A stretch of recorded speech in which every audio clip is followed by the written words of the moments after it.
Laimaron Khorje Kor Laikol Phawna Sinjalang Jaduna Pangkok Sagaloi Ba Lai Phawgi Thawam Masida Lembi Rakiba Pai Punamakpu Ahan Roboktara Taram Mautse December ki tang tara taret Singani Udithoi Thangjan Miki Yai Parabapung Pham Masida Professor Nahapam Aruna Nabiba Ahimba Upanyas Lainawaren Nongthang Laima Amasung Taibas Anisuba Kudam Lainawaren Hariba Life Aniyasi Nasi Ponglok Sagani Lai Ponglok Thawam Masida Kai Nazariba Thawam Mapugi Pam Nangane Sinbina Kita Toxinjali President Laimaron Khorje Kor Laikol Phau Loina na athoi panen pila ko ni bai kai nazariba yumlem pam pomcha sai ke ga award amadi akhan na balen pila ko ni ba Professor Moyangkem Principal Phal College Thawam Mapu athoi panen pila pa amadi akhan na balen pila pa jas na das ke na ba kai ne bocha bagalona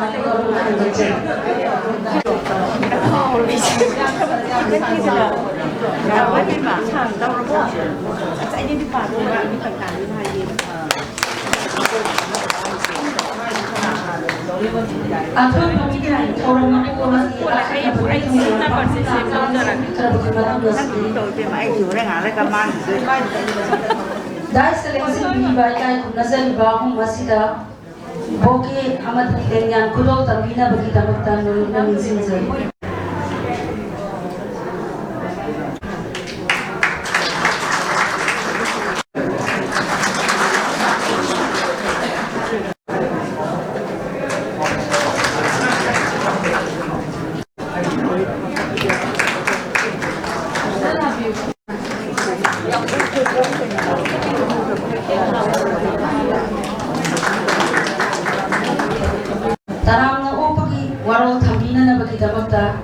Nazariba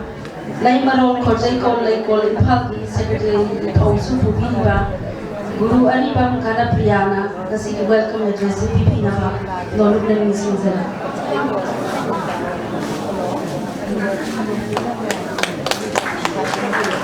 Ahan Montada Lamdam Sibu Konbiba Wapu Thamoi Nundra Chetna Kochin Jabagal Pun Jabagal Lena Nasi Yamna Singing the Batorosi, the Lembirakiba, Pumaku, Cap, Butchery, on the Sinjalakiba, Lemon, Cosipo, the Mikey, Taram Oxy, Cap, Butchery.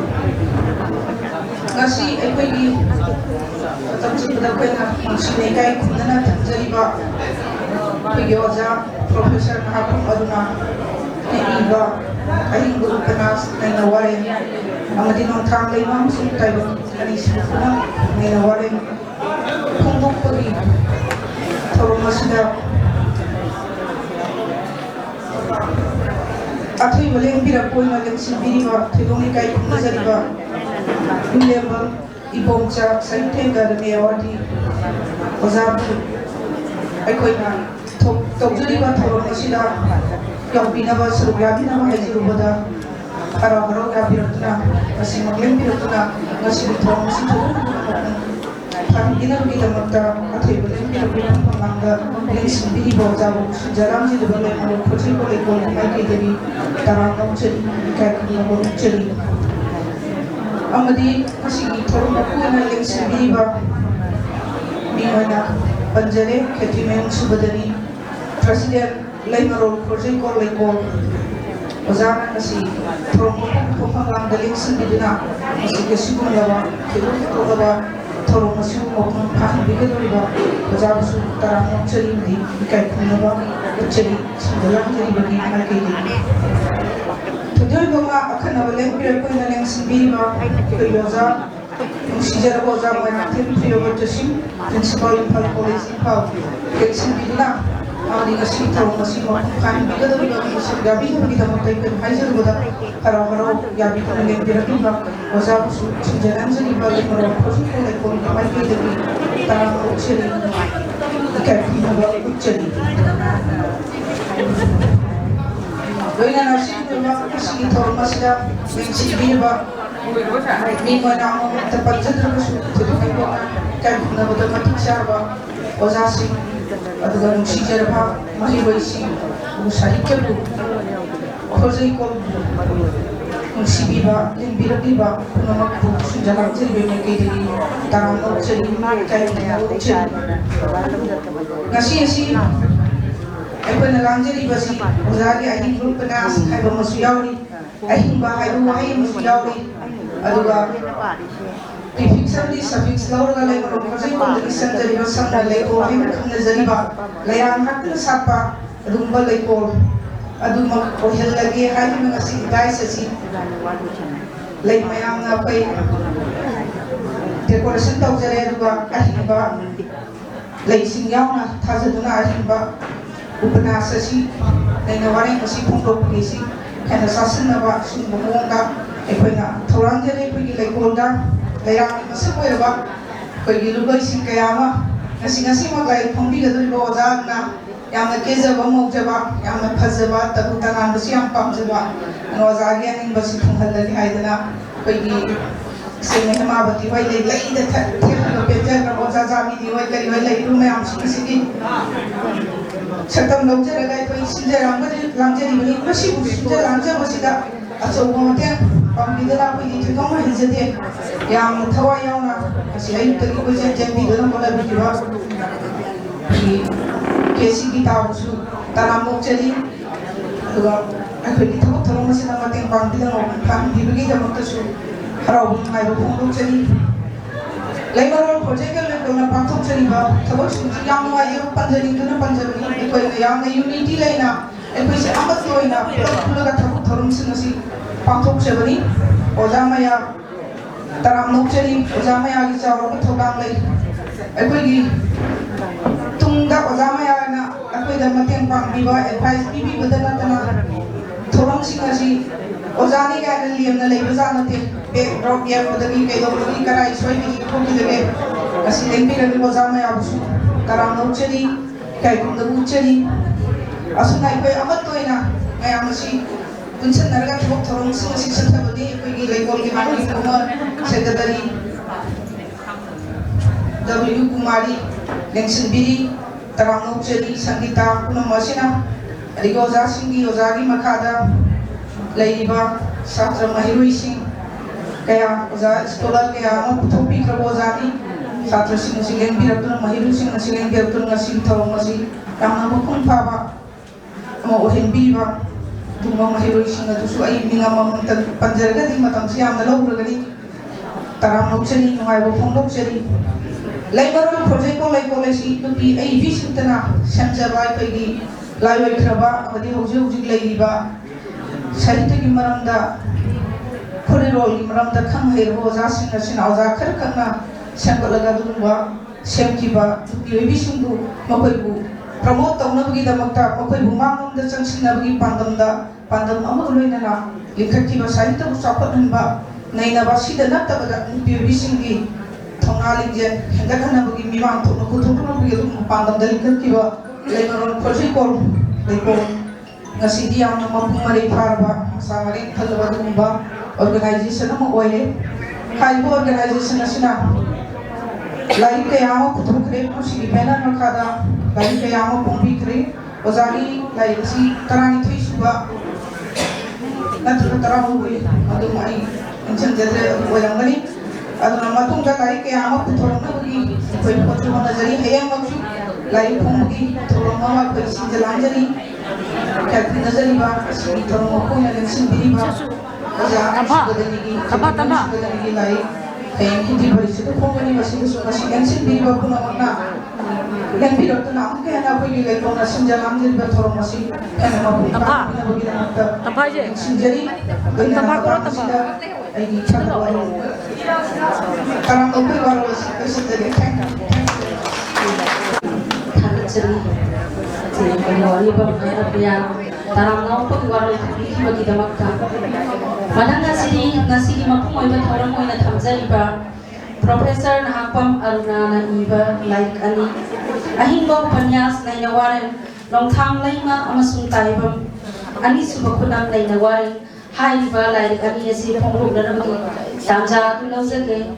like Ani Asi Ikai Nazariba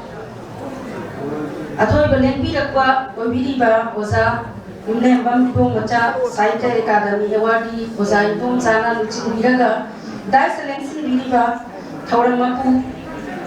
Ketumain Subadani President Lembarol Projector Laikol Amadi Akana Balembi Rakpa Obiliba Guy Nazariba Oza Wanam Temple Verda Principal Impal College Oza Ahumasina Nasi Atoiba Lembi Rakpana Luchin Viraga Laigasi Pombi Nava Lorukani Sinzan Lona Laigasi Pomada IB Obilibi Guy Nazaribi Oza Professor Nahapam Arunasu Yawi Navarin Sinzan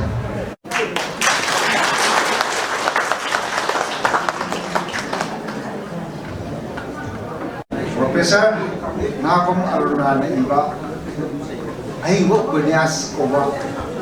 Nong Nobo like Asiga Ani Subakunamo na Putupiba Nong Thang Lima Amasu Taibang Haiba like Ani Asi Asi Ab na Harau Japan Mai Jabolana Mayamanga Nose Island Nazari Bogazana Ladi Asi Mayam Mapamda Ogopi Hena Lapu Zabu Sukana Tagachari Matanga City, Nasiki Larigasu, B, Kai Nazari, Oza, Professor Nahapam Arunana, I video the Waro Tabina, no season. Like Corna, Sibiduna, I Larika, Anika, Pondok Sabagi, Romsida, Limbi, Babu, Mohan, but the guy to Navaga, Noyana, Nasiki, Kudona, Taram Asiki, Toibalin, Bira Powder, Liba, Peditamo. Ibomsa aduga Tawarmabu oina Ningsin Biribi Akui Laikon President Biribi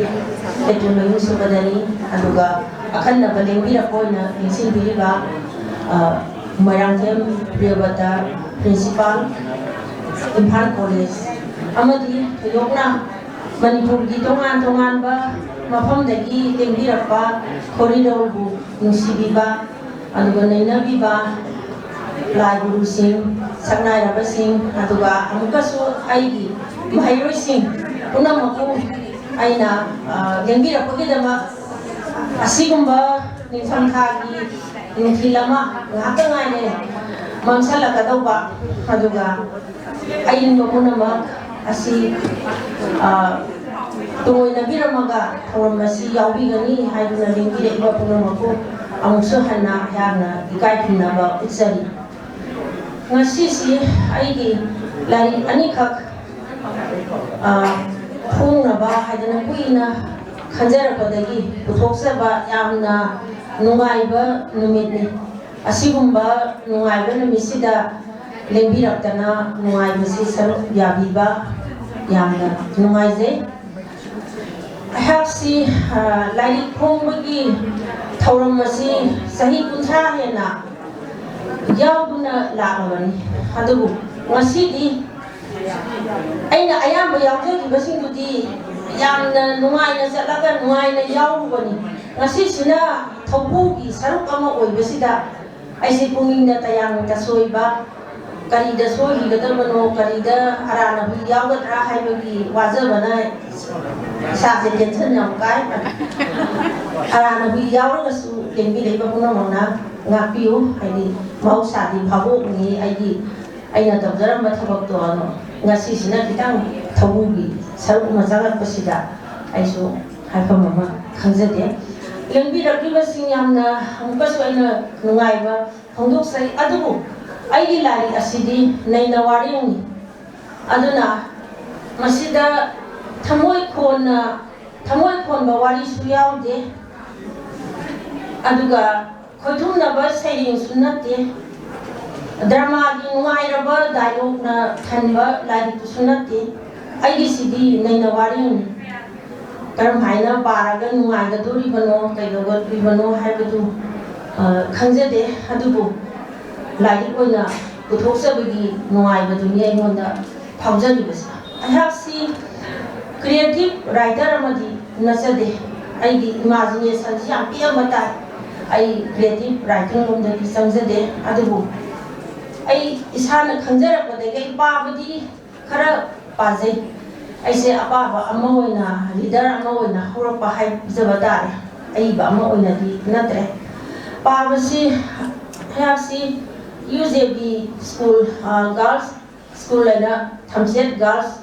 school lena noi bungi pungda leiba school la ama lei aduda tamjara pani matam da dai khoina thengna jagi basi class 6 7 tamba adoi da library da leiba si ayepam syam sundor gi bankim chandra gi anubat mayam se translation mayam si gi bound volume atha basi masi akoi thengna rai aduna madu thwai yauna pazari sahi matang buda karai da nungai bano di khangni adugi nungai bada hobi so dum nungai raga leje adagi ai khoi aina ningsing da bada thaba na haira kanda den police gi magazine sima masi athaba lai tumai tharami mawong su book size gi mawong buda tawi aina ningsing da bada den police gi magazine si su pai adagi अखोई मणिपुरी आई बिसिंगी मरक तहारगा इन काउजदबसी तोपम इबोमसागी मंगलिबा ओतोम कीग्रबा नागालैंड की आ सिंगुन चंगलगा लेबा अदुगुंबा कीबा वारी दु काउदरी अदगी शरतचंद्र नोंथोंबगी मेहरु निजंगी आई खरा सुमाइना लाइसी पारगा लाक्सबनी अदुगा आई इबगी लमसिदबी समझरते लाइसी इरक्त्रगसु अपाबा ओइजैबा आइगी वाखल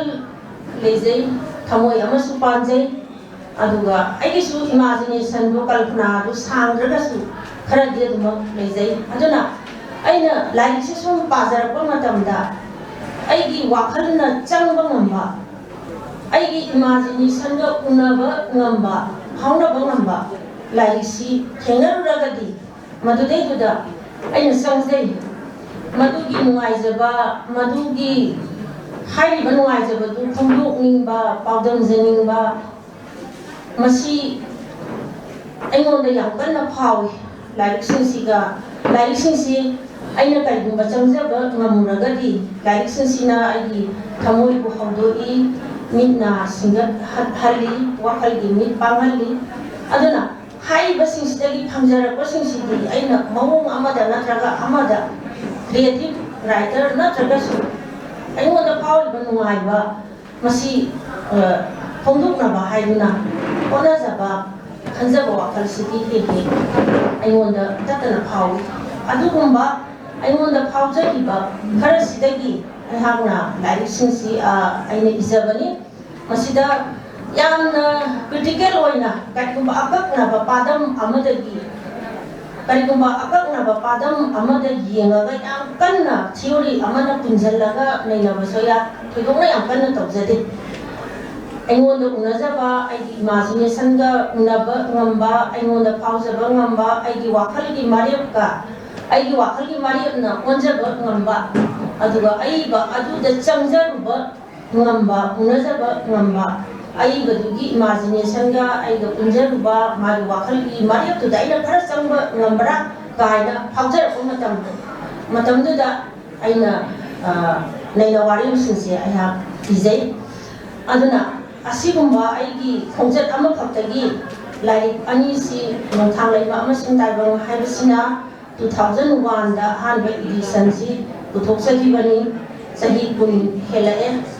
like सि अमत लैद्रे अदुगा आइगी महैबसिंगसु मारंग मरक्ता हंगी ओजा like तु लैबिब्रा हाइदुना अदगी अमुक मयेसु अनोबा लापनिना मेते मेक्सि लापनिना आइगी लीरबा वाखल ओइबे याय मल्लबा वाखल ओइबे याय अदुबु अनोबा मिरोल सिंगी खुत्ता हामनिंगी मोगी वाखल द योहनिंगी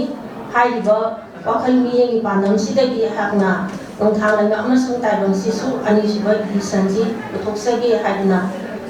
गसि मयामगी मफमदा थमजबनी अदुगा ꯑꯍꯤꯡꯕ ꯎꯄꯟꯌꯥꯁ ꯃꯁꯤ ꯑꯩꯒꯤ ꯅꯩꯅꯕ ꯇꯣꯉꯥꯟꯕ ꯋꯥꯔꯦꯡ ꯆꯣꯏꯅ ꯂꯩꯈꯤꯕ ꯃꯌꯥꯝꯁꯤ ꯏꯁꯣꯏꯈ꯭ꯔꯒ ꯑꯩ ꯏꯁꯥꯃꯛ ꯐꯥꯎꯕꯗ ꯀꯥꯎꯖꯔꯛꯄꯁꯨ ꯌꯥꯎꯏ ꯄꯨꯂꯞ ꯂꯥꯏꯔꯤꯛ ꯑꯣꯏꯅ ꯁꯥꯖꯤꯜꯂꯒꯗꯤ ꯃꯁꯤꯒꯤꯁꯨ ꯃꯐꯝ ꯑꯃ ꯂꯩꯒꯗ꯭ꯔꯥ ꯑꯗꯨꯒ ꯆꯣꯏꯅ ꯊꯦꯡꯅꯕ ꯍꯥꯏꯕꯁꯤꯒꯤꯗꯤ ꯈꯨꯗꯣꯡꯆꯥꯗꯕ ꯀꯌꯥꯃꯔꯨꯝ ꯑꯃꯁꯨ ꯂꯩꯕꯅꯤꯅ ꯄꯨꯂꯞ ꯈꯟꯖꯜꯂꯒꯗꯤ ꯅꯩꯅꯕꯕꯨ ꯄꯥꯝꯕꯤꯕꯁꯤꯡꯅ ꯑꯃꯨꯛꯇꯪ ꯊꯦꯡꯅꯕꯤꯔꯒꯗꯤ ꯑꯩꯅ ꯏꯖꯈꯤꯕ ꯐꯥꯎꯖꯈꯤꯕ ꯋꯥꯈꯜꯗꯨꯒꯤ ꯁꯔꯨꯛ ꯈꯔꯗ ꯑꯣꯏꯔꯒꯁꯨ ꯄꯥꯕꯤꯔꯤꯕꯁꯤꯡꯅ ꯂꯧꯁꯤꯟꯕꯤꯔꯒꯗꯤ ꯄꯥꯕꯤꯔꯤꯕꯁꯤꯡꯒ ꯑꯩꯒ ꯐꯥꯎꯅꯕ ꯉꯝꯖꯔꯒꯗꯤ ꯍꯥꯏꯕꯒꯤ ꯋꯥꯈꯜꯂꯣꯟꯁꯤꯗ ꯑꯩꯅ ꯂꯥꯏꯔꯤꯛꯁꯦ ꯄꯨꯟꯁꯤꯟꯖꯕꯅꯤ ꯑꯩꯒꯤ ꯂꯥꯏꯔꯤꯛꯁꯤꯗ ꯇ꯭ꯔꯥꯟꯁꯂꯦꯁꯟꯗꯒꯤ ꯅꯩꯅꯕ ꯈꯔꯁꯨ ꯌꯥꯎꯏ ꯇ꯭ꯔꯥꯟꯁꯂꯦꯁꯟꯗꯒꯤ ꯅꯩꯅꯕꯁꯤ ꯉꯁꯥꯏ ꯑꯌꯥꯝꯕꯁꯨ ꯊꯝꯖꯈꯤꯕꯗꯨꯅꯤ ꯕꯪꯀꯤꯝ ꯆꯟꯗ꯭ꯔꯒꯤ ꯕꯥꯎꯟ ꯚꯣꯂꯨꯝ ꯃꯌꯥꯝꯁꯤꯕꯨ ꯌꯥꯝꯅ ꯅꯨꯡꯉꯥꯏꯅ ꯑꯩ ꯄꯥꯖꯈꯤ ꯍꯥꯏꯗꯨꯅ ꯍꯟꯗꯛ ꯑꯩ ꯍꯟꯗꯣꯛꯂꯤꯕꯁꯤꯡꯁꯤꯗꯤ ꯃꯃꯤꯡ ꯆꯠꯂꯕ ꯑꯐꯥꯎꯕ ꯔꯥꯏꯇꯔ ꯉꯥꯛꯇꯅꯤ ꯕꯪꯀꯤꯝ ꯆꯟꯗ꯭ꯔ ꯆꯠꯇꯣꯄꯥꯙ꯭ꯌꯥय ꯔꯕꯤꯟꯗ꯭ꯔꯅꯥꯊ ꯊꯥꯀꯨꯔ ꯁꯔꯠꯆꯟꯗ꯭ꯔ ꯆꯠꯇꯣꯄꯥꯙ꯭ꯌꯥय ꯏꯟꯗꯤꯔꯥ ꯒꯣꯁ꯭ꯋꯥꯃꯤ ꯃꯁꯛ ꯅꯥꯏꯕ ꯀ꯭ꯔꯤꯇꯤꯛ ꯀꯌꯥꯅ ꯃꯀꯨꯞ ꯊꯣꯛꯅ ꯅꯩꯅꯈ꯭ꯔꯕꯅꯤ ꯅꯪꯅꯕꯨ ꯀꯔꯤ ꯑꯅꯧꯕ ꯋꯥ ꯍꯥꯏꯕ ꯉꯝꯒꯗꯣꯔꯤꯕꯅꯣ ꯍꯥꯏꯗꯨꯅ ꯁꯣꯏꯗꯅ ꯋꯥꯍꯪꯁꯤ ꯑꯩꯉꯣꯟꯗ ꯍꯪꯕꯤꯅꯤꯡꯒꯅꯤ ꯑꯗꯨꯗ ꯑꯩꯉꯣꯟꯗ ꯐꯥꯎꯖꯕꯗꯤ ꯍꯥꯏꯔꯤꯕꯁꯤꯡꯁꯦ ꯃꯈꯣꯏꯁꯤ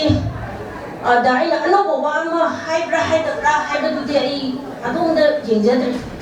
ꯍꯥꯏꯔꯤꯕ ꯔꯥꯏꯇꯔꯁꯤꯡꯁꯤꯒꯤ ꯕꯪꯀꯤꯝ ꯆꯟꯗ꯭ꯔꯒꯤꯗ ꯅꯠꯇ꯭ꯔꯒ ꯔꯕꯤꯟꯗ꯭ꯔꯅꯥꯊꯀꯤ ꯁꯔꯠꯆꯟꯗ꯭ꯔꯒꯤ ꯃꯈꯣꯏꯒꯤ ꯐꯤꯛꯁꯅꯦꯜ ꯋꯥꯔꯜꯁꯤꯗ ꯇꯥꯏꯕꯪꯁꯤꯗ ꯑꯩꯅ ꯆꯪꯖꯔꯨꯕ ꯑꯗꯨꯗ ꯑꯩꯉꯣꯟꯗ ꯐꯪꯖꯔꯛꯄ ꯈꯔꯗꯨ ꯃꯗꯨ ꯑꯩꯅ ꯁꯨꯝ ꯌꯣꯝꯃꯒ ꯊꯝꯖꯕꯗꯨ ꯅꯨꯡꯉꯥꯏꯖꯗꯕ ꯑꯩꯉꯣꯟꯗ ꯐꯥꯎꯔꯤꯕ ꯅꯨꯡꯁꯤꯕ ꯃꯅꯝ ꯅꯨꯡꯉꯥꯏꯕ ꯃꯍꯥꯎꯁꯤ ꯃꯌꯥꯝꯗꯁꯨ ꯌꯧꯍꯟꯅꯤꯡꯕ ꯑꯗꯨꯒꯨꯝꯕ ꯋꯥꯈꯜꯂꯣꯟꯗꯨꯗꯒꯤ ꯑꯩꯍꯥꯛꯀꯤ ꯏꯇꯤꯛ ꯏꯄꯥ ꯆꯥꯔꯝꯗꯕ ꯌꯥꯏ ꯑꯗꯨꯕꯨ ꯍꯥꯏꯔꯤꯕ ꯑꯐꯥꯎꯕꯁꯤꯡꯁꯤꯒꯤ ꯈꯣꯟꯖꯦꯜꯁꯦ ꯑꯩꯉꯣꯟꯗ ꯉꯪꯗꯅꯗ ꯑꯗꯨꯝ ꯂꯩꯕ ꯔꯕꯤꯟꯗ꯭ꯔꯅꯥꯊ ꯇꯦꯒꯣꯔꯒꯤ ꯃꯥꯒꯤ ꯄꯣꯁ ꯃꯥꯁꯇꯔꯒꯤ ꯔꯇꯟꯒꯤ ꯄꯤꯔꯣꯏꯅꯔꯕ ꯔꯇꯟꯒꯤ ꯃꯤꯠꯌꯦꯡ ꯑꯩꯒꯤ ꯃꯥꯡꯗ ꯍꯧꯖꯤꯛꯁꯨ ꯍꯟꯒꯠ ꯍꯟꯗꯥ ꯆꯠꯄ ꯑꯗꯨꯃꯥꯏꯅ ꯎꯏ ꯆꯔꯥꯡꯅꯔꯕ ꯊꯧꯕꯨꯡꯅꯨꯡꯒꯤ ꯃꯦꯍꯦꯔ ꯑꯂꯤꯒꯤ ꯂꯥꯞꯅ ꯆꯦꯟꯈ꯭ꯔꯣ ꯍꯥꯏꯕ ꯄꯂꯥꯎꯗꯣ ꯑꯩꯒꯤ ꯅꯥꯀꯣꯡꯗ ꯇꯥꯕꯒꯨꯝ ꯇꯧꯏ ꯁꯨꯃꯥꯏꯅ ꯍꯥꯏꯔꯤꯕꯁꯤꯡꯁꯤꯒꯤ ꯃꯁꯤ ꯑꯩꯒꯤ ꯏꯇꯤꯛ ꯏꯄꯥ ꯑꯣꯏꯔꯕꯁꯨ ꯑꯣꯏꯗ꯭ꯔꯕꯁꯨ ꯑꯗꯨꯒ ꯑꯩꯅ ꯕꯪꯒꯥꯂꯤꯗꯤ ꯈꯪꯗꯅ ꯀꯝꯗꯧꯅꯥꯏꯅ ꯍꯥꯏꯕ ꯌꯥꯏ ꯑꯗꯨꯕꯨ ꯑꯩꯈꯣꯏꯒꯤ ꯂꯥꯏꯑꯣꯏꯈ꯭ꯔꯕ ꯇ꯭ꯔꯥꯟꯁꯂꯦꯇꯔꯁꯤꯡꯗꯨꯅ ꯍꯟꯗꯣꯛꯂꯣꯏꯁꯤꯡꯗꯨꯅ ꯍꯟꯗꯣꯛꯄꯤꯔꯝꯕꯗꯣ ꯑꯩꯈꯣꯏ ꯀꯥꯎ ꯕꯦꯡꯒꯣꯜꯒꯤ ꯕꯪꯒꯥꯂꯤ ꯁꯥꯍꯤꯇ꯭ꯌꯅꯤ ꯍꯥꯏꯕꯁꯤ ꯀꯥꯎ ꯑꯩꯈꯣꯏꯒꯤ ꯊꯃꯣꯏꯒ ꯉꯁꯥꯏ ꯍꯟꯗꯣꯛꯄꯤꯔꯤꯕꯗꯨꯒ ꯑꯅꯤꯁꯤꯒꯤ ꯃꯔꯛꯁꯤꯗ ꯆꯩꯊꯟ ꯑꯝꯇ ꯂꯩꯇꯅ ꯌꯥꯝꯅ ꯐꯖꯅ ꯍꯟꯗꯣꯛꯄꯤꯔꯝꯃꯤ ꯃꯁꯤ ꯍꯟꯗꯣꯛꯄꯅꯤ ꯃꯥꯁꯤ ꯀꯔꯤ ꯍꯥꯏꯗꯣꯏꯅꯣ ꯑꯩꯈꯣꯏ ꯃꯤꯒꯣꯛꯁꯤꯅ ꯆꯥꯟꯅꯗ꯭ꯔꯦꯅꯦ ꯋꯥꯍꯩꯁꯤꯕꯨ ꯀꯔꯤ ꯍꯥꯏꯅ ꯄꯤꯅꯤꯡꯉꯤꯅꯣ ꯍꯥꯏꯗꯨꯅ ꯇ꯭ꯔꯥꯟꯁꯂꯦꯇꯔꯁꯤꯡꯅ ꯐꯖꯅꯗꯤ ꯇꯧꯕꯤꯔꯀꯥꯟꯗ ꯑꯩꯈꯣꯏꯗ ꯕ꯭ꯔꯦꯛꯁꯦ ꯇꯛ ꯐꯥꯕ ꯅꯨꯡꯉꯥꯏꯕꯁꯤ ꯉꯝꯗꯕꯁꯨ ꯌꯥꯝꯅ ꯃꯔꯥꯡ ꯀꯥꯏꯅ ꯂꯩꯇꯕ ꯅꯠꯇꯦ ꯑꯗꯨꯕꯨ ꯉꯁꯥꯏꯒꯤ ꯂꯥꯏꯑꯣꯏꯈ꯭ꯔꯕ ꯑꯌꯦꯛꯄꯝ ꯁꯥꯝꯁꯨꯟꯗꯣꯔ ꯍꯣꯏ ꯁꯨꯔꯆꯥꯟꯗꯨꯅ ꯇꯧꯕꯤꯔꯝꯕꯁꯤꯗꯤ ꯑꯩꯈꯣꯏꯅ ꯀꯔꯥꯏꯗꯅꯣ ꯁꯣꯏꯔꯤꯁꯦ ꯍꯥꯏꯗꯤ ꯑꯣꯔꯤꯖꯤꯅꯦꯜꯗꯨ ꯈꯪꯗꯕꯅꯤꯅ ꯑꯁꯣꯏꯕ ꯃꯌꯥꯝ ꯑꯃꯁꯨ ꯌꯥꯎꯔꯝꯕꯗꯤ ꯌꯥꯏ ꯑꯗꯨꯕꯨ ꯑꯩꯈꯣꯏꯗ ꯊꯛꯇꯣꯛꯍꯟꯗꯅ ꯑꯩꯈꯣꯏꯒꯤ ꯋꯥꯈꯜꯗ ꯊꯃꯣꯏꯗ ꯑꯄꯟꯕ ꯑꯃꯗ ꯌꯥꯎꯗꯅ ꯆꯪꯍꯟꯕ ꯉꯝꯃꯤꯕ ꯍꯟꯗꯣꯛꯄꯒꯤ ꯁꯛꯇꯤꯗꯣ ꯑꯗꯨꯕꯨꯅꯤ ꯑꯩꯅ ꯌꯥꯝꯅ ꯏꯀꯥꯏ ꯈꯨꯝꯅꯖꯅꯤꯡꯉꯤꯕꯁꯤ ꯑꯗꯨꯅ ꯑꯗꯨꯒꯨꯝꯕꯁꯤꯡꯗꯨꯅ ꯄꯤꯕꯤꯕ ꯑꯗꯨꯒꯨꯝꯕ ꯅꯨꯡꯉꯥꯏꯖꯕ ꯑꯗꯨꯒꯨꯝꯕ ꯐꯖꯕꯗꯣ ꯑꯗꯨꯒꯤ ꯃꯅꯤꯡꯗ ꯑꯣꯏꯔꯕꯁꯨ ꯈꯔꯗꯪ ꯐꯥꯎꯖꯕꯗꯣ ꯑꯩꯅ ꯑꯩꯒꯤ ꯑꯣꯏꯕ ꯂꯣꯟꯗ ꯑꯩꯒꯤ ꯑꯣꯏꯕ ꯋꯥꯍꯩꯗ ꯑꯩꯒꯤ ꯕꯣꯗꯤꯔꯣꯜꯒꯤꯗꯃꯛ ꯉꯝꯖꯕ ꯈꯖꯤꯛꯇꯪ ꯂꯥꯡꯖꯕꯅꯤ ꯍꯥꯏꯅ ꯑꯩꯍꯥꯛ ꯊꯝꯖꯒꯦ ꯑꯗꯒꯤ ꯑꯩꯍꯥꯛꯀꯤ ꯎꯄꯟꯌꯥꯁ ꯑꯁꯤꯒꯤ ꯃꯃꯤꯡꯁꯤ ꯑꯍꯤꯡꯕ ꯎꯄꯟꯌꯥꯁ ꯍꯥꯏ ꯑꯁꯤꯕ ꯎꯄꯟꯌꯥꯁ ꯍꯥꯏꯕꯁꯨ ꯂꯩꯕ꯭ꯔꯥ ꯀꯃꯥꯏꯅ ꯑꯍꯤꯡꯕ ꯍꯥꯏꯔꯤꯕꯅꯣ ꯍꯥꯏꯗꯅ ꯄꯥꯕꯤꯒꯗꯧꯔꯤꯕꯁꯤꯡꯒꯤ ꯄꯨꯛꯅꯤꯡꯗ ꯁꯣꯏꯗꯅ ꯐꯥꯎꯕꯤꯒꯅꯤ ꯑꯗꯣ ꯃꯁꯤ ꯑꯩꯅ ꯀꯔꯤꯒꯤ ꯑꯍꯤꯡꯕ ꯍꯥꯏꯔꯤꯕꯅꯣ ꯀꯔꯤꯒꯤ ꯎꯄꯟꯌꯥꯁ ꯍꯥꯏꯔꯤꯕꯅꯣ ꯃꯌꯥꯝꯅꯗꯤ ꯈꯪꯕꯤꯔꯝꯕ ꯌꯥꯏ ꯃꯥꯁꯤ ꯎꯄꯟꯌꯥꯁꯇ ꯅꯣꯕꯦꯜꯗ PhD ꯇꯧꯕꯒꯤ ꯃꯤꯍꯨꯜꯗꯨ ꯁꯨꯡꯊꯥ ꯊꯥꯗꯣꯛꯇ꯭ꯔꯦ खरा तौर उपन्यास खरा तौर उपन्यास हाइना खनबीरंबा याय अमुक्तंग येंबियु अइना राइटर्स सिंह सिगी वाक सिंह सि पाजरुबदा ꯃꯈꯣꯏꯒꯤ ꯄꯨꯟꯁꯤꯗꯁꯨ ꯈꯔ ꯆꯪꯖꯩ ꯍꯥꯏꯔꯤꯕ ꯔꯥꯏꯇꯔꯁꯤꯡ ꯑꯗꯨꯒꯤ ꯄꯨꯟꯁꯤꯗꯨꯅꯦ ꯃꯈꯣꯏꯅ ꯏꯊꯣꯔꯛꯏꯕꯗꯨꯅꯦ ꯑꯅꯤꯁꯤ ꯄꯨꯜꯂꯀꯥꯟꯗ ꯑꯩꯉꯣꯟꯗ ꯍꯥꯏꯉꯝꯗꯕ ꯋꯥꯈꯜ ꯑꯃ ꯐꯥꯎꯏ ꯃꯗꯨꯒꯤ ꯃꯃꯤꯗꯣ ꯈꯔꯗ ꯑꯣꯏꯔꯕꯁꯨ ꯑꯩꯍꯥꯛꯅ ꯀꯩꯅꯣꯁꯤꯗ ꯑꯩꯒꯤ ꯑꯍꯤꯡꯕ ꯎꯄꯦꯅꯥꯁꯤꯗ ꯍꯥꯞꯆꯕ ꯉꯝꯒꯗ꯭ꯔꯥ ꯍꯥꯏꯗꯅ ꯈꯟꯖꯕꯗꯒꯤ ꯃꯃꯤꯡꯁꯤ ꯊꯝꯖꯕꯅꯤ ꯑꯗꯨꯕꯨ ꯑꯩꯒꯤꯗꯤ ꯋꯥꯈꯜꯅꯤ ꯂꯧꯕꯤꯒꯗꯣꯔꯤꯕ ꯑꯁꯨꯝ ꯑꯔꯥꯟ ꯂꯦꯞꯄꯤꯒꯗꯣꯔꯤꯕ ꯃꯤꯡꯊꯣꯜꯁꯤ ꯆꯥꯅꯩ ꯆꯥꯅꯗꯦ ꯍꯥꯏꯕꯤꯒꯗꯣꯔꯤꯕ ꯄꯨꯝꯅꯃꯛꯇꯤ ꯄꯥꯕꯤꯒꯗꯣꯔꯤꯕ ꯅꯩꯅꯕꯤꯒꯗꯣꯔꯤꯕꯁꯤꯡꯒꯤ ꯈꯨꯠꯇ ꯁꯤꯟꯅꯖꯔꯦ ꯃꯌꯥꯝꯒꯤ ꯃꯤꯠꯌꯦꯡꯗꯨꯅꯤ ꯑꯩꯒꯤ ꯃꯤꯠꯌꯦꯡꯗꯨꯅ ꯄꯨꯝꯅꯃꯛ ꯑꯣꯏꯕ ꯌꯥꯕ ꯅꯠꯇꯦ ꯉꯁꯤꯒꯤ ꯑꯩꯒꯤ ꯂꯥꯏꯔꯤꯛ ꯐꯣꯡꯕꯒꯤ ꯊꯧꯔꯝꯁꯦ ꯊꯣꯏꯗꯣꯛꯅ ꯑꯩ ꯋꯥ ꯉꯥꯡꯕ ꯈꯣꯠꯄ ꯍꯥꯏꯗꯅ ꯇꯣꯉꯥꯟꯕ ꯑꯃꯁꯨ ꯊꯝꯖꯗꯦ ꯅꯨꯃꯤꯗꯥꯡ ꯋꯥꯏꯔꯝꯁꯤꯗ ꯆꯥ ꯒ꯭ꯂꯥꯁ ꯑꯃꯃꯝ ꯊꯛꯃꯤꯟꯅꯔꯒ ꯊꯃꯣꯏꯒꯤ ꯑꯣꯏꯕ ꯋꯥꯔꯣꯜ ꯈꯔ ꯐꯣꯡꯗꯣꯛꯃꯤꯟꯅꯔꯒ ꯌꯥꯝ ꯆꯝꯅ ꯁꯤꯟꯖꯕ ꯑꯗꯨꯒꯨꯝꯕ ꯂꯥꯏꯔꯤꯛ ꯐꯣꯡꯕꯒꯤ ꯊꯧꯔꯝ ꯑꯃꯅꯤ ꯑꯗꯨꯕꯨ ꯑꯩꯅ ꯑꯩꯈꯣꯏꯒꯤ CBS ꯑꯣꯏꯕꯤꯔꯤꯕ ꯇꯥꯃꯣꯗ ꯑꯗꯨꯒ ꯃꯔꯨꯞ ꯄꯤꯌꯣꯕꯔꯗꯗ ꯂꯥꯏꯔꯤꯛꯁꯦ ꯑꯃꯃꯝꯗꯤ ꯑꯩꯍꯥꯛ ꯈꯔ ꯃꯥꯡꯖꯧꯅꯅꯗꯤ ꯄꯤꯖꯩ ꯑꯗꯨꯅ ꯌꯦꯡꯁꯤꯟꯕꯤꯔꯤꯕꯁꯤꯡꯅ ꯀꯔꯤ ꯐꯥꯎꯕꯤꯕꯅꯣ ꯍꯥꯏꯅ ꯍꯥꯏꯕꯗꯨ ꯐꯣꯡꯗꯣꯛꯄꯤꯔꯒ ꯇꯥꯖꯒꯗꯕꯗ ꯉꯥꯏꯔꯦ ꯉꯁꯤꯁꯤ ꯂꯩꯀꯣꯟꯒꯤ ꯑꯩꯗꯤ ꯑꯃꯨꯛ ꯍꯟꯅ ꯉꯥꯡꯕꯒꯤ ꯇꯥꯟꯖꯥꯁꯤ ꯐꯪꯉꯔꯣꯏꯗꯕꯅꯤꯅ ꯉꯁꯤꯁꯦ ꯑꯩꯅ ꯌꯥꯝ ꯊꯥꯒꯠꯆꯅꯤꯡꯕꯁꯦ ꯑꯩꯈꯣꯏꯒꯤ ꯂꯩꯀꯣꯟꯒꯤ ꯏꯆꯤꯟ ꯏꯅꯥꯎꯁꯤꯡ ꯃꯦꯝꯕꯔꯁꯤꯡ ꯍꯦꯛꯇ ꯑꯩꯅ ꯂꯥꯏꯔꯤꯛ ꯐꯣꯡꯕ ꯌꯥꯎꯖꯔꯕꯗ ꯑꯩꯅ ꯑꯁꯨꯛ ꯌꯥꯝꯅ ꯄꯦꯟꯖꯗꯕꯅꯤ ꯑꯗꯨꯕꯨ ꯍꯦꯛꯇꯃꯛ ꯉꯁꯤꯗꯤ ꯂꯩ ꯉꯥꯛꯇꯒ ꯇꯧꯗꯅ ꯇꯧꯕꯤꯕ ꯍꯥꯏꯕꯗꯤ ꯌꯥꯝꯅ ꯊꯋꯥꯏ ꯌꯥꯎꯅ ꯅꯨꯡꯁꯤꯅ ꯁꯤꯟꯕꯤꯕꯁꯤꯒꯤꯗꯃꯛ ꯑꯩꯍꯥꯛ ꯌꯥꯝꯅ ꯑꯃꯨꯛꯀꯁꯨ ꯍꯟꯅ ꯑꯩꯒꯤ ꯂꯩꯀꯣꯜꯒꯤ ꯃꯔꯨꯞ ꯃꯄꯥꯡꯁꯤꯡ ꯏꯆꯤꯟ ꯏꯅꯥꯎꯁꯤꯡꯕꯨ ꯊꯥꯒꯠꯆꯕ ꯏꯀꯥꯏ ꯈꯨꯝꯅꯖꯕ ꯐꯣꯡꯗꯣꯛꯆꯔꯤ ꯊꯣꯏꯗꯣꯛꯅ ꯉꯁꯤꯒꯤ ꯊꯤꯟꯕꯤꯔꯤꯕꯁꯤꯡ ꯐꯝꯐꯝꯒꯤ ꯈꯤꯇꯪ ꯅꯨꯡꯉꯥꯏꯇꯕꯁꯨ ꯑꯩ ꯎꯖꯔꯦ ꯇꯁꯦꯡꯕꯗꯤ ꯑꯩ MDUꯗ ꯁꯤꯟꯒꯦꯅ ꯇꯧꯖꯕꯅꯤ ꯍꯣꯜꯁꯤ ꯐꯪꯗꯕ ꯑꯗꯒꯤ ꯑꯃꯨꯛ ꯐꯪꯉꯀꯥꯟꯗ ꯇꯧꯒꯗꯕꯁꯨ ꯑꯩꯁꯦ ꯇꯥꯡ 22ꯗ ꯑꯥꯎꯠ ꯑꯣꯐ ꯁ꯭ꯇꯦꯁꯟ ꯑꯣꯏꯔꯒ 19ꯗ ꯍꯜꯂꯛꯀꯗꯧꯔꯕ ꯑꯗꯨꯅ ꯕꯥꯏ ꯕꯥꯏꯒ ꯀꯔꯤꯒ ꯃꯇꯝꯗꯨꯗꯗꯤ ꯁꯤꯟꯕꯗꯨ ꯅꯨꯡꯉꯥꯏꯔꯔꯣꯏꯗ꯭ꯔꯥ ꯍꯥꯏꯗꯅ ꯈꯟꯖꯔꯨꯕ ꯑꯗꯨꯒ 23rd ꯂꯥꯏꯔꯤꯛꯁꯦ ꯑꯩꯁꯦ ꯇꯥꯝꯅ ꯐꯣꯡꯒꯟꯕꯅꯤꯅ ꯑꯗꯨꯁꯨ ꯑꯩꯅ ꯈꯤꯇꯪ ꯄꯥꯝꯖꯗꯕ ꯑꯗꯨꯅ ꯂꯦꯡꯕꯤꯔꯛꯏꯕ ꯄꯨꯝꯅꯃꯛꯅ ꯈꯨꯗꯣꯡꯆꯥꯗꯕ ꯊꯣꯛꯄꯁꯦ ꯉꯥꯛꯄꯤꯌꯨ ꯍꯥꯏꯗꯅ ꯑꯩꯍꯥꯛ ꯑꯃꯨꯛꯁꯨ ꯊꯥꯒꯠꯆꯔꯤ ꯑꯣꯖꯥ ꯉꯁꯤꯒꯤ ꯂꯥꯏꯔꯤꯛ ꯑꯅꯤ ꯄꯨꯊꯣꯛꯄꯤꯗꯨꯅ ꯊꯣꯏꯗꯣꯛ ꯍꯦꯟꯗꯣꯛꯅ ꯑꯣꯖꯥꯒꯤ ꯃꯔꯝꯗ ꯍꯥꯏꯅꯅꯕꯒꯤ ꯏꯊꯤꯛꯁꯨ ꯂꯩꯖꯗꯦ ꯑꯗꯨꯕꯨ ꯂꯥꯏꯔꯤꯛ ꯑꯁꯤ ꯀꯔꯤꯒꯤꯗꯃꯛꯇ ꯑꯃꯗꯤ ꯀꯝꯗꯧꯅ ꯏꯈꯤꯕꯒꯦ ꯍꯥꯏꯕꯒꯤ ꯃꯇꯥꯡꯗ ꯑꯩꯒꯤ ꯑꯣꯏꯕ ꯌꯥꯝꯅ ꯐꯖꯔꯕ ꯋꯥꯔꯣꯜ ꯑꯃꯗꯤ ꯁꯨꯒꯥꯏꯅ ꯇꯥꯛꯄ ꯋꯥ ꯉꯥꯡꯕꯒꯤ ꯍꯥꯏꯗꯤ ꯑꯩ ꯂꯥꯏꯔꯤꯛꯁꯤꯒꯤ ꯃꯔꯝꯗ ꯂꯩꯅ ꯋꯥꯔꯣꯜꯒ ꯂꯣꯏꯅꯅ ꯆꯥꯎꯔꯥꯛꯄ ꯑꯃ ꯑꯣꯖꯥꯅ ꯊꯝꯕꯤꯈꯤꯕꯒꯤꯗꯃꯛꯇ ꯑꯣꯖꯥꯕꯨ ꯑꯃꯨꯛꯀ ꯍꯟꯅ ꯊꯥꯒꯠꯆꯔꯤ ꯊꯧꯔꯝꯒꯤ ꯃꯈꯥ ꯆꯠꯊꯖꯔꯛꯄ ꯑꯣꯏꯅ ꯉꯁꯤꯒꯤ ꯑꯈꯟꯅꯕ ꯂꯦꯡꯕꯤꯔꯛꯄ ꯑꯣꯏꯕꯤꯔꯤꯕ ꯏꯀꯥꯏ ꯈꯨꯝꯅꯖꯔꯤꯕ ꯑꯣꯖꯥ ꯃꯣꯏꯔꯥꯡꯊꯦꯝ ꯄ꯭ꯔꯤꯌꯥꯕꯔꯇ ꯄ꯭ꯔꯤꯟꯁꯤꯄꯥꯜ ꯏꯝꯐꯥꯜ ꯀꯣꯂꯦꯖ ꯏꯝꯐꯥꯜ ꯑꯣꯖꯥꯅ ꯉꯁꯤꯒꯤ ꯑꯈꯟꯅꯕꯒꯤ ꯂꯦꯡꯕꯤꯔꯛꯄꯒꯤ ꯋꯥꯔꯣꯜ ꯊꯝꯕꯤꯅꯕ ꯅꯤꯡꯁꯤꯡꯖꯔꯤ ꯂꯣꯏꯅꯅ ꯃꯌꯥꯝꯒꯤ ꯃꯐꯝꯗ ꯀꯔꯤꯒꯨꯝꯕ ꯑꯃꯇꯪ ꯂꯥꯎꯊꯣꯛꯆꯔꯤ ꯉꯁꯤ ꯐꯣꯡꯖꯔꯤꯕ ꯂꯥꯏꯔꯤꯛ ꯑꯅꯤ ꯑꯁꯤ ꯍꯧꯖꯤꯛ ꯃꯄꯥꯟꯗ 50%ꯗ ꯗꯤꯁꯀꯥꯎꯟꯠ ꯇꯧꯔꯒ ꯂꯩꯕꯤꯕ ꯌꯥꯔꯅꯤ ꯄꯨꯝꯅꯃꯛ ꯊꯥꯒꯠꯆꯔꯤ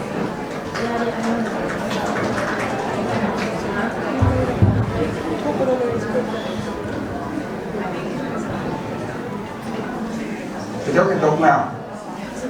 singlem laba leimaron protocol lekona sindiraga pangthokliba dai bombaki saida samasda atakta mangan dina sabona ekengiliba ormapu kedemen sudani pasade leimaron protocol lekon Atulai ba denbi rakko na sarga diri ba yang ba ni dum konsa sai Academy Award dari KBI baru Profesor Alina sawagi lagi bayang da yau biri ba yang single na kambiri ba dari pun siwa Profesor Alina di dari ko nusibi ba khadari ba lekon nusibi ba Manipuri saita pun sibiba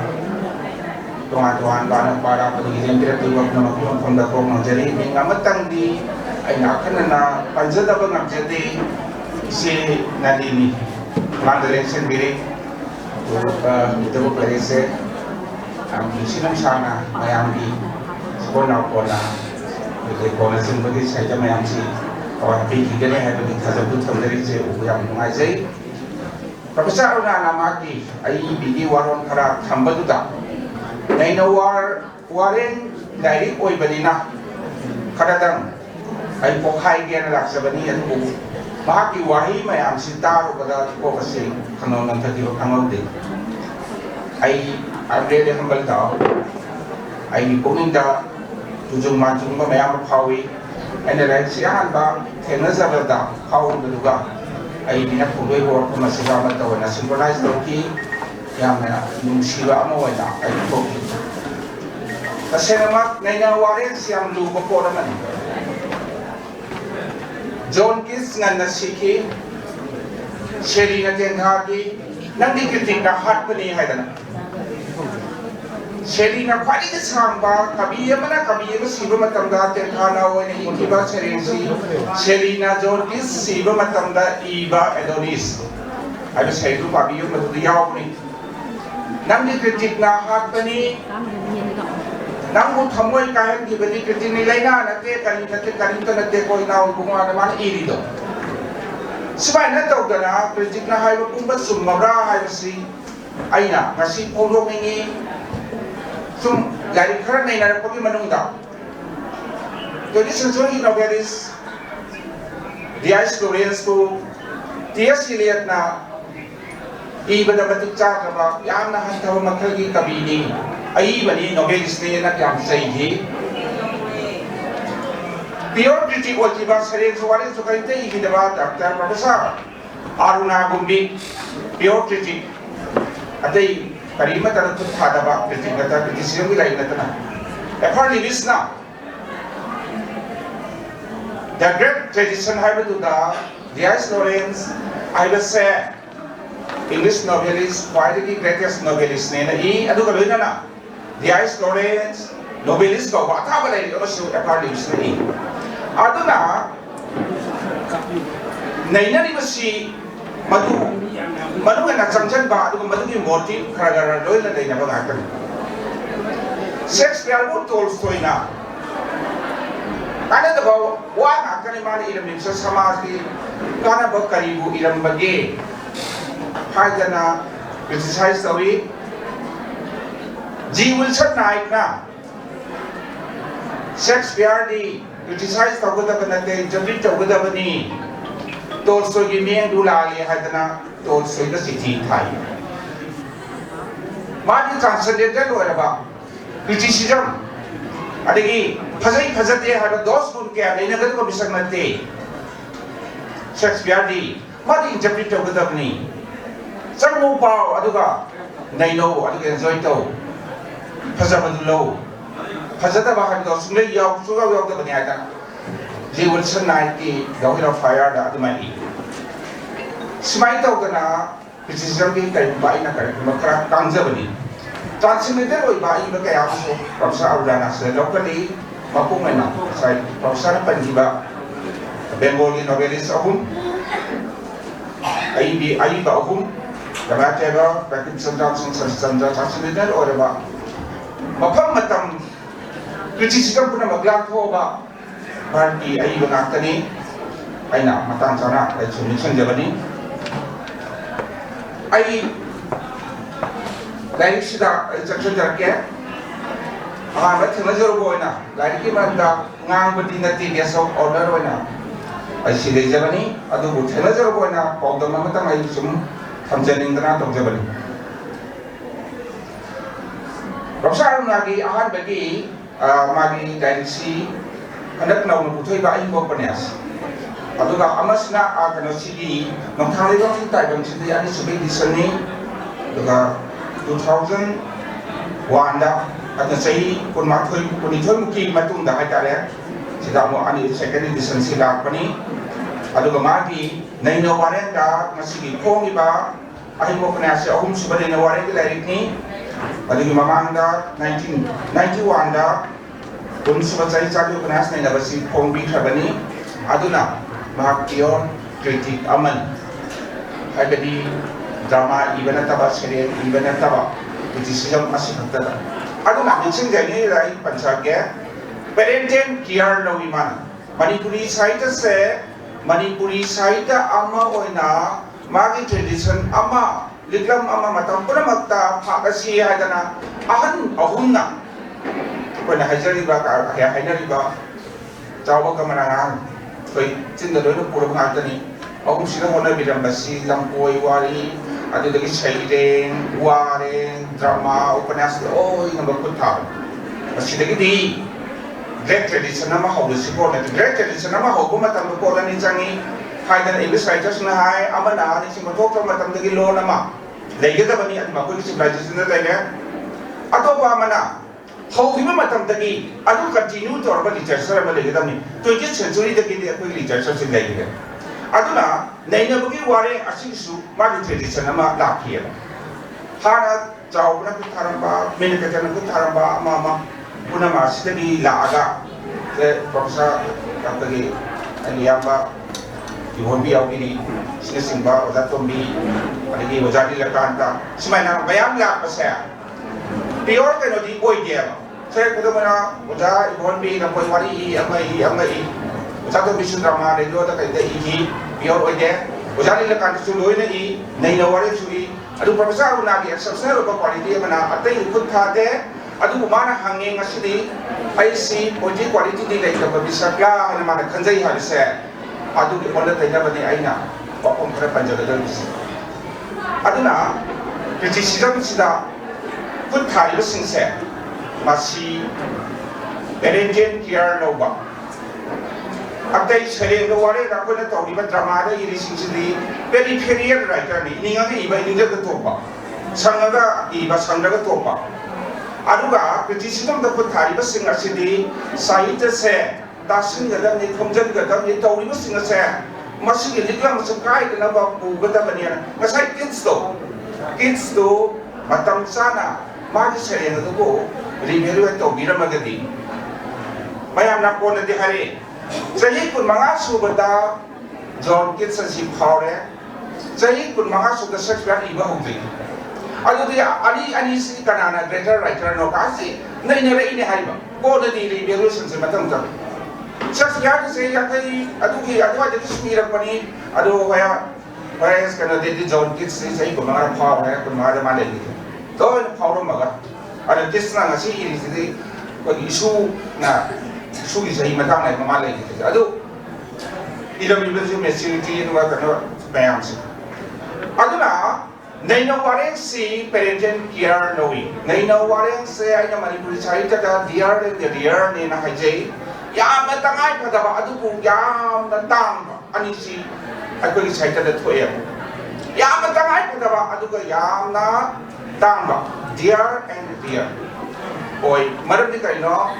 sharing da ini ba wari maca da iba upanyas da iba po wari da iba puna ma asigi tasan komjan ba madu naina ba kona ba sigi tabak sini. Ya masole ba pagi balam si bitta bungam dia naina bagi thorjai se asuki mati gyam de aduna professor aruna gidamaka ai koina ngasi si mayam tili setin mutimen de ai sadigi simai na donga ba sikta mangna thabna ta ka thabjai musila sigi course ga ko gi ngasi adugo ai sadigi professor aruna da maru amwan warawi kali na ka ko se silo na haran chiba Kali ginawa ko lang dapat tahu diba kali ginawa. Damayang mayang tahu dapat hay dapat mayang sudah ramai ni tu. Semula yang kau mau dapat kado beli, naik nak ada tahu tu. Itu wujud nak tu ino, hay nasi ba. Kalau macam long na, naik nak pun tahu kau mayang beli na. Malam tu kali ginawa, naik nak waring se masih ay na. Mayang na pahay beli di kanbing ni. Kuai digi lagi di kayu bena, kuai digi na apa lagi se naik nak waring neba. Tauri na madu ma iwai ini do hoji pa ba ko ko na tri ba ju madu gi man do hoji su le ni ba nu kha bi ta yeng ni bi yeng se sai sa ke a hau ka ba ni do ko si sum le ni ba ana mana Krishna Kanta ke wega rohini wo hanan ki Govinda Nana hanan ki Govinda ki lo khabi am le lagadi mi normal lo be mu manu da disturb tawni Burma ga Govinda Nana family da disturbance na ka su problem de ha du kun abi tam tane aduna Tagore na madu mai ta Tagore na Brahma Sabha Tagore na Hindu Christian ne Christian ji lo he ba Tagore ki family se Brahma Sabha ha ji ai ko ki kana sinate aduna Raja Ram Mohan Roy am su Tagore ni mapa mo ko atu te sa thara ki ba Brahma Sabha adu Hindu dharma ani si ana da ba ko ne nadi Christian ni na ko dia som ki kanu ki hun changa ba ni hai dana yam na ma ni sengi khai bi sida Brahma Sabha ga Hindu ni Mahasabha si ani si ana da ba ana adu da amma da yaw ka di amma na ha hangoi ba adu hong ni tor ma amma he yaw bi ba amma na ta itor pa su ma ki ma ya da ta ki sa sa ki ma ya ne adu na samjang ga ba da ai na mangan ki de de no professor na hai Bankim Chandra na traditionalist ni mang tradition do aba parampara si ngakal khamning ba aduga Tagore na humanist Prithvi ki mi kunam samat tani hai dana uba moralist akoi amatani dharma ama magi panje loi namak masila koga kiminaga bani hai ba adugi mi da irapani sa kenane likewise saraswati ki side ra pai khane Muslim oyu kai oktobi oyu bani ki tai pa je sanga nubi awana pudam to karma na ma oktobi oyu no karma na ma kon sang ko no karma na ma bu to kim no karma na ma bu sibai na da sa da halan no isori adi sabda hai no sing bagi ka da sarchandra moi na sang ni ba side se sarchandra ki Nobel ohum ma su ya uzuna lire masi Nobel pa ba mu adima kunai payo sibai na sandal jage aduna auji yosula pada Indira Goswami ki sida ahi wo upanyas na ko ahi wo upanyas ma hai se upanyas ki replace aski batik lage Dores na maka fai the Nobel matters na hai science ta television la pa aduga sahitya da Nobel for pasa ani zamane hai ba masya ko mu dai ko pabale ta ni sahitya ka down ba ko 18th century ya ma thena la ki ba Nobel se Masih thor ko degi sida ha pa ya do ko mo le tra is the whole of life others are bits of life the business hogodra macet na nei jam makani physics hoyo chemistry hoyo kari all versus of human knowledge masih na dil ta rise bits of life ni unchi macet ni ma pum nei hai di Nobel ka ni hai drama sa pa ya ni sai sa pa ya ni ityas sa pa ya ni jagat tumba ha pa ya da bale ke science ha pa ya ni asum ba sa pa ya ni oi dam sa pa ya ni fiction jo pet so anya ma ha pa ya ni hai dana aduna that's why I novelist oi bani hai ma philosopher de jo po isa ki sukai de jo novelist na ku wang le gida bani ahi ba upanyasan na professor Arunana ma ki lai asigi apun ma min thon su pi aduga Indira Goswami ki nei na warens na su pi sigi chapter so ahi upanyasan ahi ba oi re ka di upanyase matam puna makta mapam puna makta universal oi ba po chana ka da manipur sa ba bengal da ta ba Delhi so arigi abar tu ang atum chana ka da ba bioi bagi adu ahi ba upanyase universal oi ba mapam na matam na ma time tested adum oi adum chana ba do adum upanyase tu ne ahi ba ahi ba oi ka di ahi ba hakchang do na ma ki organ le gani aduna ni ekha le bisoina ahi ba upanyase da kai ni story le ni khangi adu de Professor Nana so nei nar ko ni plot le ni adu ekha le bisna character hai ge people hai music le gani fantasy le gani prophecy le gani diamond rhythm le gani hai ba sile da do no cheri ngi so so sile da do no ha pa chang da me ai na lo chara pada kano ki Indira Goswami ki sida man hai si Indira Goswami ki wari ko university hai le lukha oi ba tungda ahi ba upanas ka manar ba ma ki punchi wari ase ekdam ibang am kide ma ki punchi wari sri asal ba punchi se madu fiction man ba oto taba adu bu thok ka ne asal ba oi ka ne kana ana novel ne na Nobel de ki ma ki kan ne na Nobel man dra ana autobiography ko Nobel ni adana mangmanda taibang chebi ba makuna उपन्यास की सतम चेंब पुंची में PB रमे आई B Kalamna पुंची वाली बु उपन्यास कॉन्थोक्टे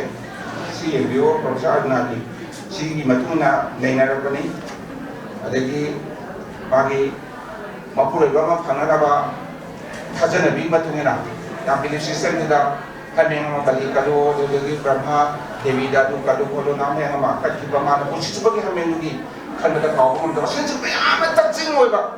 काव हम न रोइदा बा एपिसोड इतना से यावरे आया दो का चंद्र रो एना एना लो सेलेक्ट अमंबदा कलम तना आई बी सैसु ओइ हौरे आई बी दगी कनाना सु मुनबा ngамदबा लेंदबा खोंलोई दी कलम तन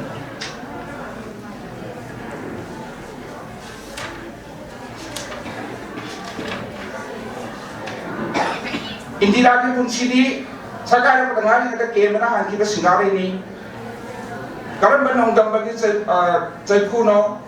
दोंग बचाई कुमजा अनि लान रिंगै मसाबी सनकी पुचेवाई दगिसु हेना साथी रबा पुंसी लबे दे खें तारबी इंदिरा खोजे न चाइना हिंदुना हिंगकी बनि सिदेदा खोजे की सिनेना पानी से दुगा नसिगी लेकोन गसु याम सानाबा दुगा निबीगी उपन्यास निबीगी नैना बट फेमिलियर ट्रेडिशन की नैना रिबा परिंग जिदा अबुसु उपन्यास नैना को मतम दा आई मुका हंजन जगे अमम बदा कोलम तना आई बिगी सैसु ओइ हौले आई बिदगी कनाना सु मुनबा ngамदबा लेंदबा खोंलोइदी कोलम तन सिया बिनबा फजेना खबिबा आई असुक फजबा असी ऑगस्ट गैदरिंग सिदा युपीदना मपुंग ओइबा इंटेलेक्चुअल गैदरिंग सिदा आई अमुका हनुसु पानिंगी आई बिदगी कनाना सु मुनबा ngамदबा लेंदबा खोंलोइदी कोलम तन मरंगी करिगिनो आई सुंदर जगह कमेंट अमतंग बिचारगा मरंगी करिगिनो नुपी नुपागी थोंगी वाफम नुपी सी कयाम बिना नंथरे हाइबगी वाफम पॉलिटिक्स दा होयो एजुकेशन दा होयो कल्चर दा होयो नुपी सी कमाय नंथरे गे जसु सुम आई बी खन थोरे हाइबगी अबु सुम इनविजिबल वारमा समाज दा दम चथरपे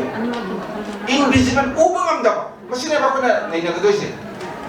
उबंगमदबा लानफममा मनुंदा कान्ना आर्गु तोबियादबा प्रोटेस्ट तोबियादबा तोमिन्ना लानफममा चथरियबा बिजी मनोइबा लानदुदि सोल्यूशन लेगने उदमना रुसियागा सिदा उक्रेन तौनरिसि पृथ्वीपुनमना खामननबा तौरी सोल्यूशन अमा नेगोशिएटिंग टेबल दा पुरागा लोसिंगि सुयायबा अउबा लानफमदि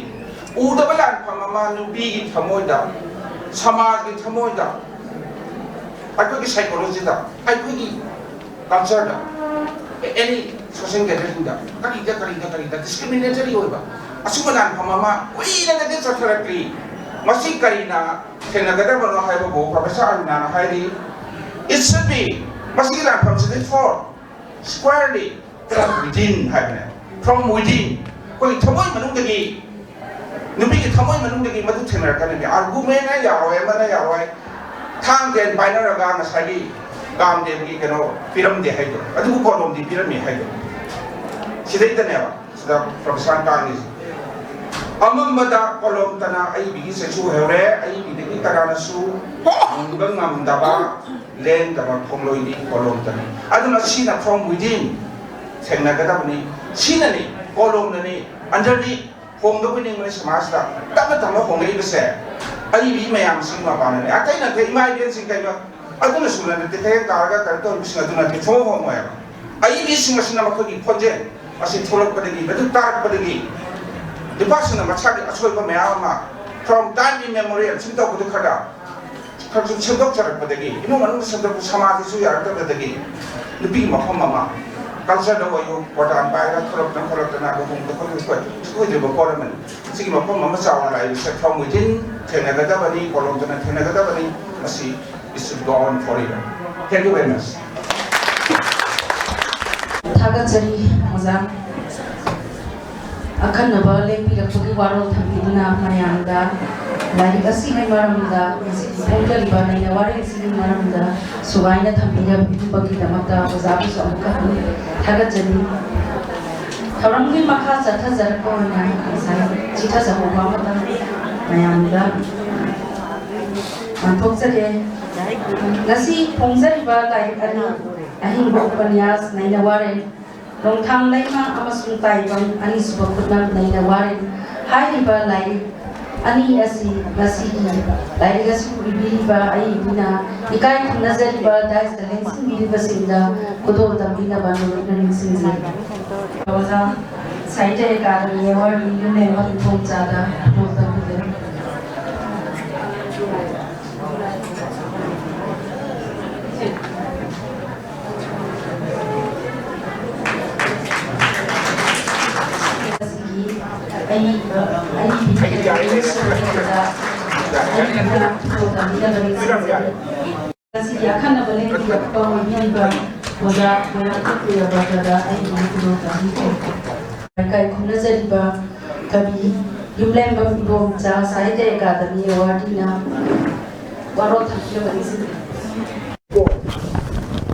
Aina sampai kenal juga, jadi lena project ko, masih forum sini yang pun dia awak panggilan project ko ni, lekon ni selesa dia awak panggilan, madu semua presiden amasung dia mah subadani, aduga profesor Roberta. When mana tak paman di dalam, sudah itu apa isi? Saya tak paman di dalam tu sudah. Asyik pun nuai. Lekon si, ay nahaku dah. Amo dah mama hawal ko mata dah. Semua itu sahaja lekon orang deh. Aduh, masih di lekon si, pasal apa pun par meh. Lekon si, nupi ngati tu apa? Nupi bising na. Kunci dari siapa? Interesasi organisasi ni, dari organisasi koridor di luar, hai dari koridor dah. Nupi ay orang ini nupi yang kiri. Kali kiri no aku dah, ayam dah ini kiri siapa kau iman si nupi ni, ada iman yang kiri. Ada dia ay ipa si kaitan dah. Paling masa yang di koyo. Ada aina bukan cara swada kelas tu kecil tak bukan swada. Apa ki? Koyo pom kalau kejadian sudah Justru lagi apa ki pom tu. Ada apa ki nanti excel ni. Tapi miam tu naik. Ada ki apa ki macam itu nak polai bam. Ngayon bam yang nanti orang bersatu. Maduda ima event tu oleh bising do apa ku mama yang do. Pagi ni kiri mau macam Saura kadna, kaitan tadi boleh mereka apa yang dikira, apa yang dipilih sih. Aku dia mau, aku ini lupa kalau ini bisa mesti kadna kira. Aduna, lekon sesuai kita pun nggak sedih. Ingat tadi organisasi boleh guna. Lekon di yang baru pasang bah member hai betul. Yang presiden soal mana kali bagi Profesor Arunasi, Profesor Arunana. Semai tu kalau lekon ni terus sudah jauh nang pang tu jauh yang hari besar itu mana kita menjadi kami. Aisi setiap pang besar tu, awalnya kiri sini Profesor itu bertenang. Ngambil cerita apa tadi? Ayi ngambil disebut kali noen kan dah aku suki. Madi profesor su asalnya tapi kami bagi literatur ki wazawan na hum lagi. Ada ayi kemo kan musnati. Nahawai nahawai naida se military negara Amerika suki na sebetulnya begini. Ada hasil si macam si boy kerja boy. Ni lelaki boy nubo paman jigai. So, paman tu sudah sarau dia jadi ni. Aduh, Profesor Aruna kaya ayat sudah pambes sudah, yang lagi baru dilai.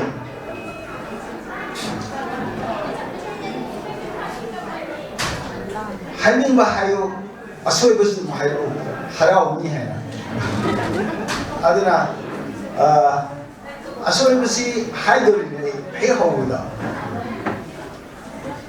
Ozani ya bihi bayi di Profesor na. Aduh, ꯑꯩꯅ ꯂꯩꯀꯣꯟ ꯀꯤꯕꯤ ꯃꯇꯥꯡꯁꯤ ꯂꯣꯏꯗ꯭ꯔꯤꯅꯦ ꯑꯩ ꯁꯤꯊꯍꯧꯔꯦ ꯂꯩꯀꯣꯟꯁꯤꯅ ꯍꯟꯗꯛ ꯐꯒꯠꯂꯛꯏꯕ ꯊꯕꯛꯁꯤ ꯍꯟꯗꯛꯀꯤ ꯆꯍꯤꯁꯤꯗ ꯑꯦꯛꯇꯤꯚꯤꯇꯤꯁꯁꯤ ꯁꯦꯔꯤꯁꯗ ꯃꯇꯝ ꯉꯔꯥꯡ ꯅꯍꯥꯟꯗ ꯑꯆꯧꯕ ꯑꯃ ꯇꯧꯔꯦ ꯑꯣꯖꯥ ꯇꯣꯝꯕꯤꯗ ꯃꯅꯥ ꯄꯤꯕꯒꯤ ꯑꯃ ꯇꯧꯔꯦ ꯉꯁꯤꯁꯤꯡꯁꯨ ꯇꯧꯔꯦ ꯑꯗꯨꯒ ꯃꯃꯥꯡꯗꯁꯨ ꯇꯧꯔꯦ ꯍꯌꯦꯡꯂ ꯍꯪꯆꯤꯠ ꯑꯃꯁꯨ ꯇꯧꯗꯣꯔꯤ ꯁꯕꯨꯗꯤꯅꯤꯒꯤ ꯂꯥꯏꯔꯤꯛꯁꯦ तोंगान तोंगान फोंगिसना करिनो अखोई थक याम तौई हाइना बगिना सु खंगदे थबक तौंगमी हाइबु पुल्ले मसिदा आइना हाइनिंगिसे लेकोई टिमसिदा कांबुसिदा अखोई मैतै नुपीगो प थौनादो लेकोनसिदा फजना पुल्ले फजन बो फंगे हाइनिंगबनदा अदुना लेकोसिदा चाबा मैतै नुपीगी लोग संस्था ऑर्गेनाइजेशन ओरे आई भी आगे बढ़ेगा अदुना हजिक्सी अकायने सु पुजोला मणिपुर की साहित्य से निपी आकना मछली हंगले इबसे उपादगी थोड़ी उनफा मसा पखन मछली दगी दी निपी मछली आमे कतलो मतो राइट इबसे मछली खर लेगा दी बगी लिटरेचर खर लेगा दी हजिक्सी सु ओरे याने बगी निपी आई बिसिना इंग्लिश लोन हागा डोमिनेट तो गयो मदु तो फलाबने से मसी लेको की माई पापो ने लोक्सी मसी नुमाय सी नुमाय त बथौ नते अखै मणिपुर दे थाय दि हाउना मपान थम दे नुपान थोपु वादी मनुंग दि पिन सुम पालक पर लेबाक ने पे लेबाक से कोई सोसाइटी से इबु मुनि सो मपान थम दे नुपा और थोपि रो वादी अखै माई देन सिंगना अदे युनि पिना मा की वा मा तादि हायगा हायबन मा द भाई की बा हो द तांगी हायगा मा पाम दु भाई की बा अखोई सिम सुया बा मसी अखोई सोसाइटी सिम दौला आगे अदला मणिपुर की सिदा मणि नुपी सिंचे मनुंदा याम सेकेंड लेगेंद लेगु मार्गसु तसिंग बदी अखोई दी अइना सो नुवाजरी नुपी ना अखोई मदद ले अखोई वारे इनु मगी थोपो मगी इनुदा गोमो थो वारे चिन नुपान लौगे गसु नुपी न लौगे इसा नुपी सेंगरे नुपा इदो को लाए याई आदि सि पपान नुपा मपा दो याई हाइजो बानी मनु ममा सिना आई बेम सिना याथो खरो पिथो प्रसिएना हाइबे आयाब दियावदे ने के यागा बोते अदुना अखोई से आई मणिपुर की सोसाइटी सिदा मणिपुर की समाज खुनाई सिदा मणिपुर की मैतै मरुएना आई अतोप कम्युनिटी या खंजदरे अखोई मैतै की अतुहाना हंदना लई हैना खंदे अइना खंदबसे ओजा अदुना मागे लाइक सिदा आई वाखल की आराम मयाम सुनते अखोई नुपीसिदा क्या सफर तो के क्या स्ट्रगल तो के बसे लिटरेसी के लाइक सिदा नहीं भी लाइक सिदा मयाम पादिगा सोइन थिंगली अजारु नाना अइना हाइनु असब हाइनु हाइबुदा आई अम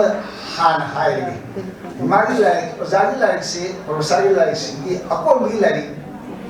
पिस अनि वारी अनि हाइबदा ममै दियोगा अमना अहिंगो उपन्यास आइना होलिबा वारेंग सिने अपने नीलकंठ प्रजा हाइबरमान अदिसी पुनः पार मतमदा अको मुनि अदिस तखाय म माने नीलकंठ प्रजा सिदा इबसी अहिंगो उपन्यास हाइबा वारेंग जाउ तखाय योक्सले मसी की तोबा सेंदोगा लाइक सिना मसिन करा हंदर लंबे याय न थली चांगा रो मफम से पेज अहुम बडी से अकोन बके अरोइबा नीलकंठ ब्रजा है से जमन की मसी करी गिनो आई खागे ओजान हान इरगा मेगाजिन अमा दमो फोंगिबा अदखा लेरगा नीलकंठ ब्रजा के मरम दमो इरगा मेगाजिन दम फोंगिबा अदो लाइक सागल मतम दली अनिसी फजना पारगा खरा अकोन बगी सिदरा हान बेसिदरा खरतगा मसाते म वालो देनि दम जमाना बावा फम हालो दबि यादनी हाइगा मसी असुबनि हायरसी सेक्शन दबनि हायरसी अदुगा मसी ओजा अरुणादा दाइना बदे आई खतंग माइजदे लाइ नमी मीदुना मसी कमाइ तो बोलना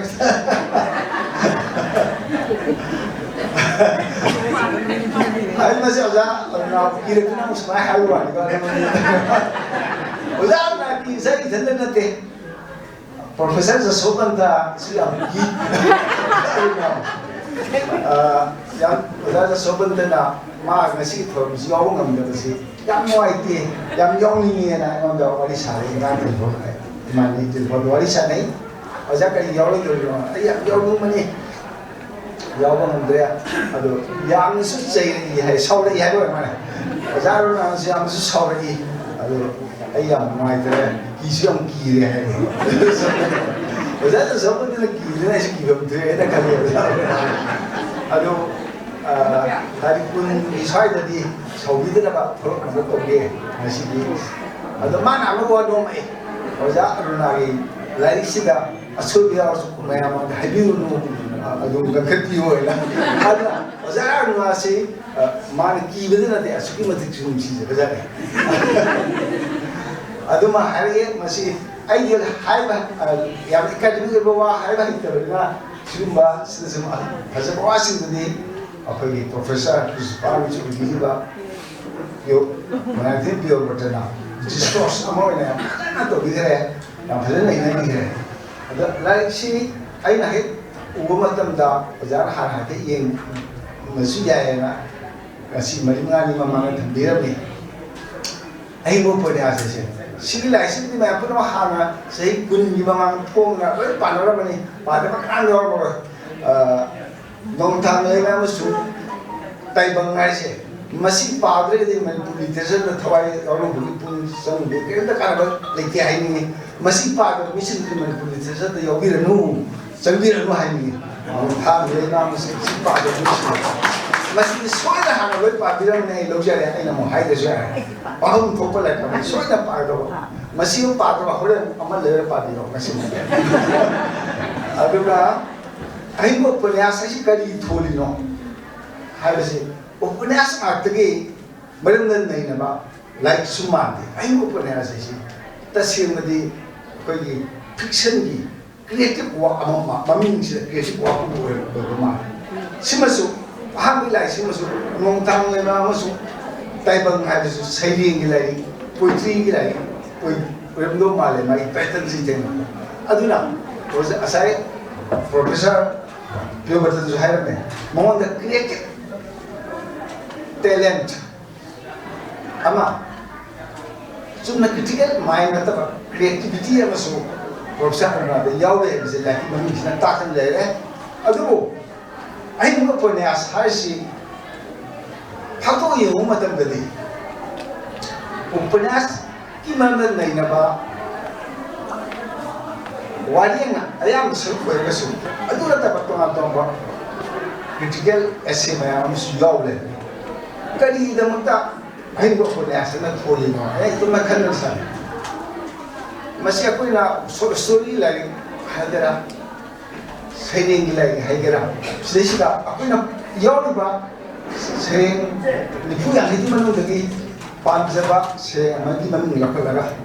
natraga story dah hadera apa wali amagi mami ngakalaga like the title mami mo na forma du mana yang loja masih deh wali mami tu anu wali yaw di sini mana dah aing bo penyasena Mami thorba wari ngama yaw ni madi wari ngu mami lawraga lai sing mami thorba ni ne lojai aduga jiki wari ngu da ahin ba upanyas na thorbi se maram de yo berdan su hai masi upanyas natia Indira Pasani na asami ki mami chadani novel fiction ki dugi autobiography like autobiography se man kama ye bo novel no na fiction no ye ba masi ba matam da autobiography pa bi nuai ba ki matam da fiction phajaga nuai ba fiction ma pa ba na nuai ba ma halle haji ki Indira Pasani autobiography se like se mana chapter khar ilmbadam ilmaga mana sibra hana leselum dabani adana hindra le hoye aiba aibo bani professor ka mana aibo pone asa na tholi si yamna sane aibo pone asa ba deno do piece to gi critical essay to gi title se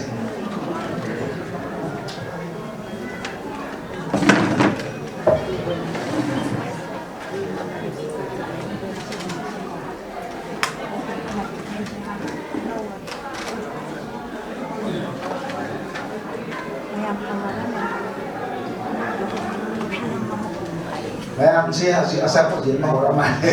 itu bisa. Asal kok cakap sih sama dua Ay nungai sih kayak nungai lagi kamu tidak. Nungai nungai, ay tentu nungai jadi mayam nungai terus nungai jadi, ay nungai terus nungai jadi ni. Baru lagi lagi kamu tidak jauh hukum mina, kamu hukum mina kan hukum mana nungai jadi ni. Aduga Manipuri literature sa Hawaii out of Sen Sing Haikara. Sen Maya Matorna. Yogu Long. Sumang Lilada. Mayam Tunito Nas. Kaya pun Masen. Masi. Other Nigeria Habitat. Masi Masi Manipur government Sinlaga. Pantopotor. Sikima Personality. Akuli literature aku juga mention hanya swing itu mungkin hati lagi, ye itu tokso hanya, non ye itu terlalu lama. Aku ini Manipur culture di matang kesulitan ada, amma sungai aku tidak, misalnya kita, atau tiap mana, aku ini jauh orang kerja di mana, aku culture sih. Matang ni, kami ni macam tu, kerja tu, mesti macam tu. Kami sangat ngapa bagi polisi hai dan kabar dah. Yang marang kaya sahau dah, cover tu ini. Madu, aku ni so hanya hanya apa ni? Tapi namun hari kita malu ibu kaya. Madu, tapi hanya bawa aku bawa ni mana ada kerja happy bagi. Ada di situ, ada di sini emak aku nasi bawa, dah ada. Sports masih ada ni gua mana kerana ye nara pesawat cakra pan, thabat hapun tu isi. Ada orang pada Manipur government aku sana pun dapat tahu sih juga. Saya ingat sih musuh hanya yang aku meriakan dulu. Mungkin mana tu medal logra Manipur ini cek pura kata. Untuk tu bayar kita tenang. Kaji tahu betul ya jadi kalau thabat yang gana, pangdara tu logra cakap sana saya ingat sih isi. Aku ini terus government hanya yang tu betul aku kerja pengen lagi. Government hanya yang tu betul sudah palat tiada aku memang sudah peminggat na wari sahaja asal pusat ini singai. Government tidak stok seno, hanya yang stok seno. Aku ibang topa, tolong topa. Ada apa thawaya bona raga. Normal dia aku merak sedih. Sports dah, semua medal aku tu mana. Olympic tiap pengambil di mana. Aku irak sedih. World ki, international ki, bicara arena asal na. Aku asal mungkin, lagi lebih sulit ni orang ni. Asal berkritik sulit orang ni. Madam tu dari mana government untuk tu semua nampak.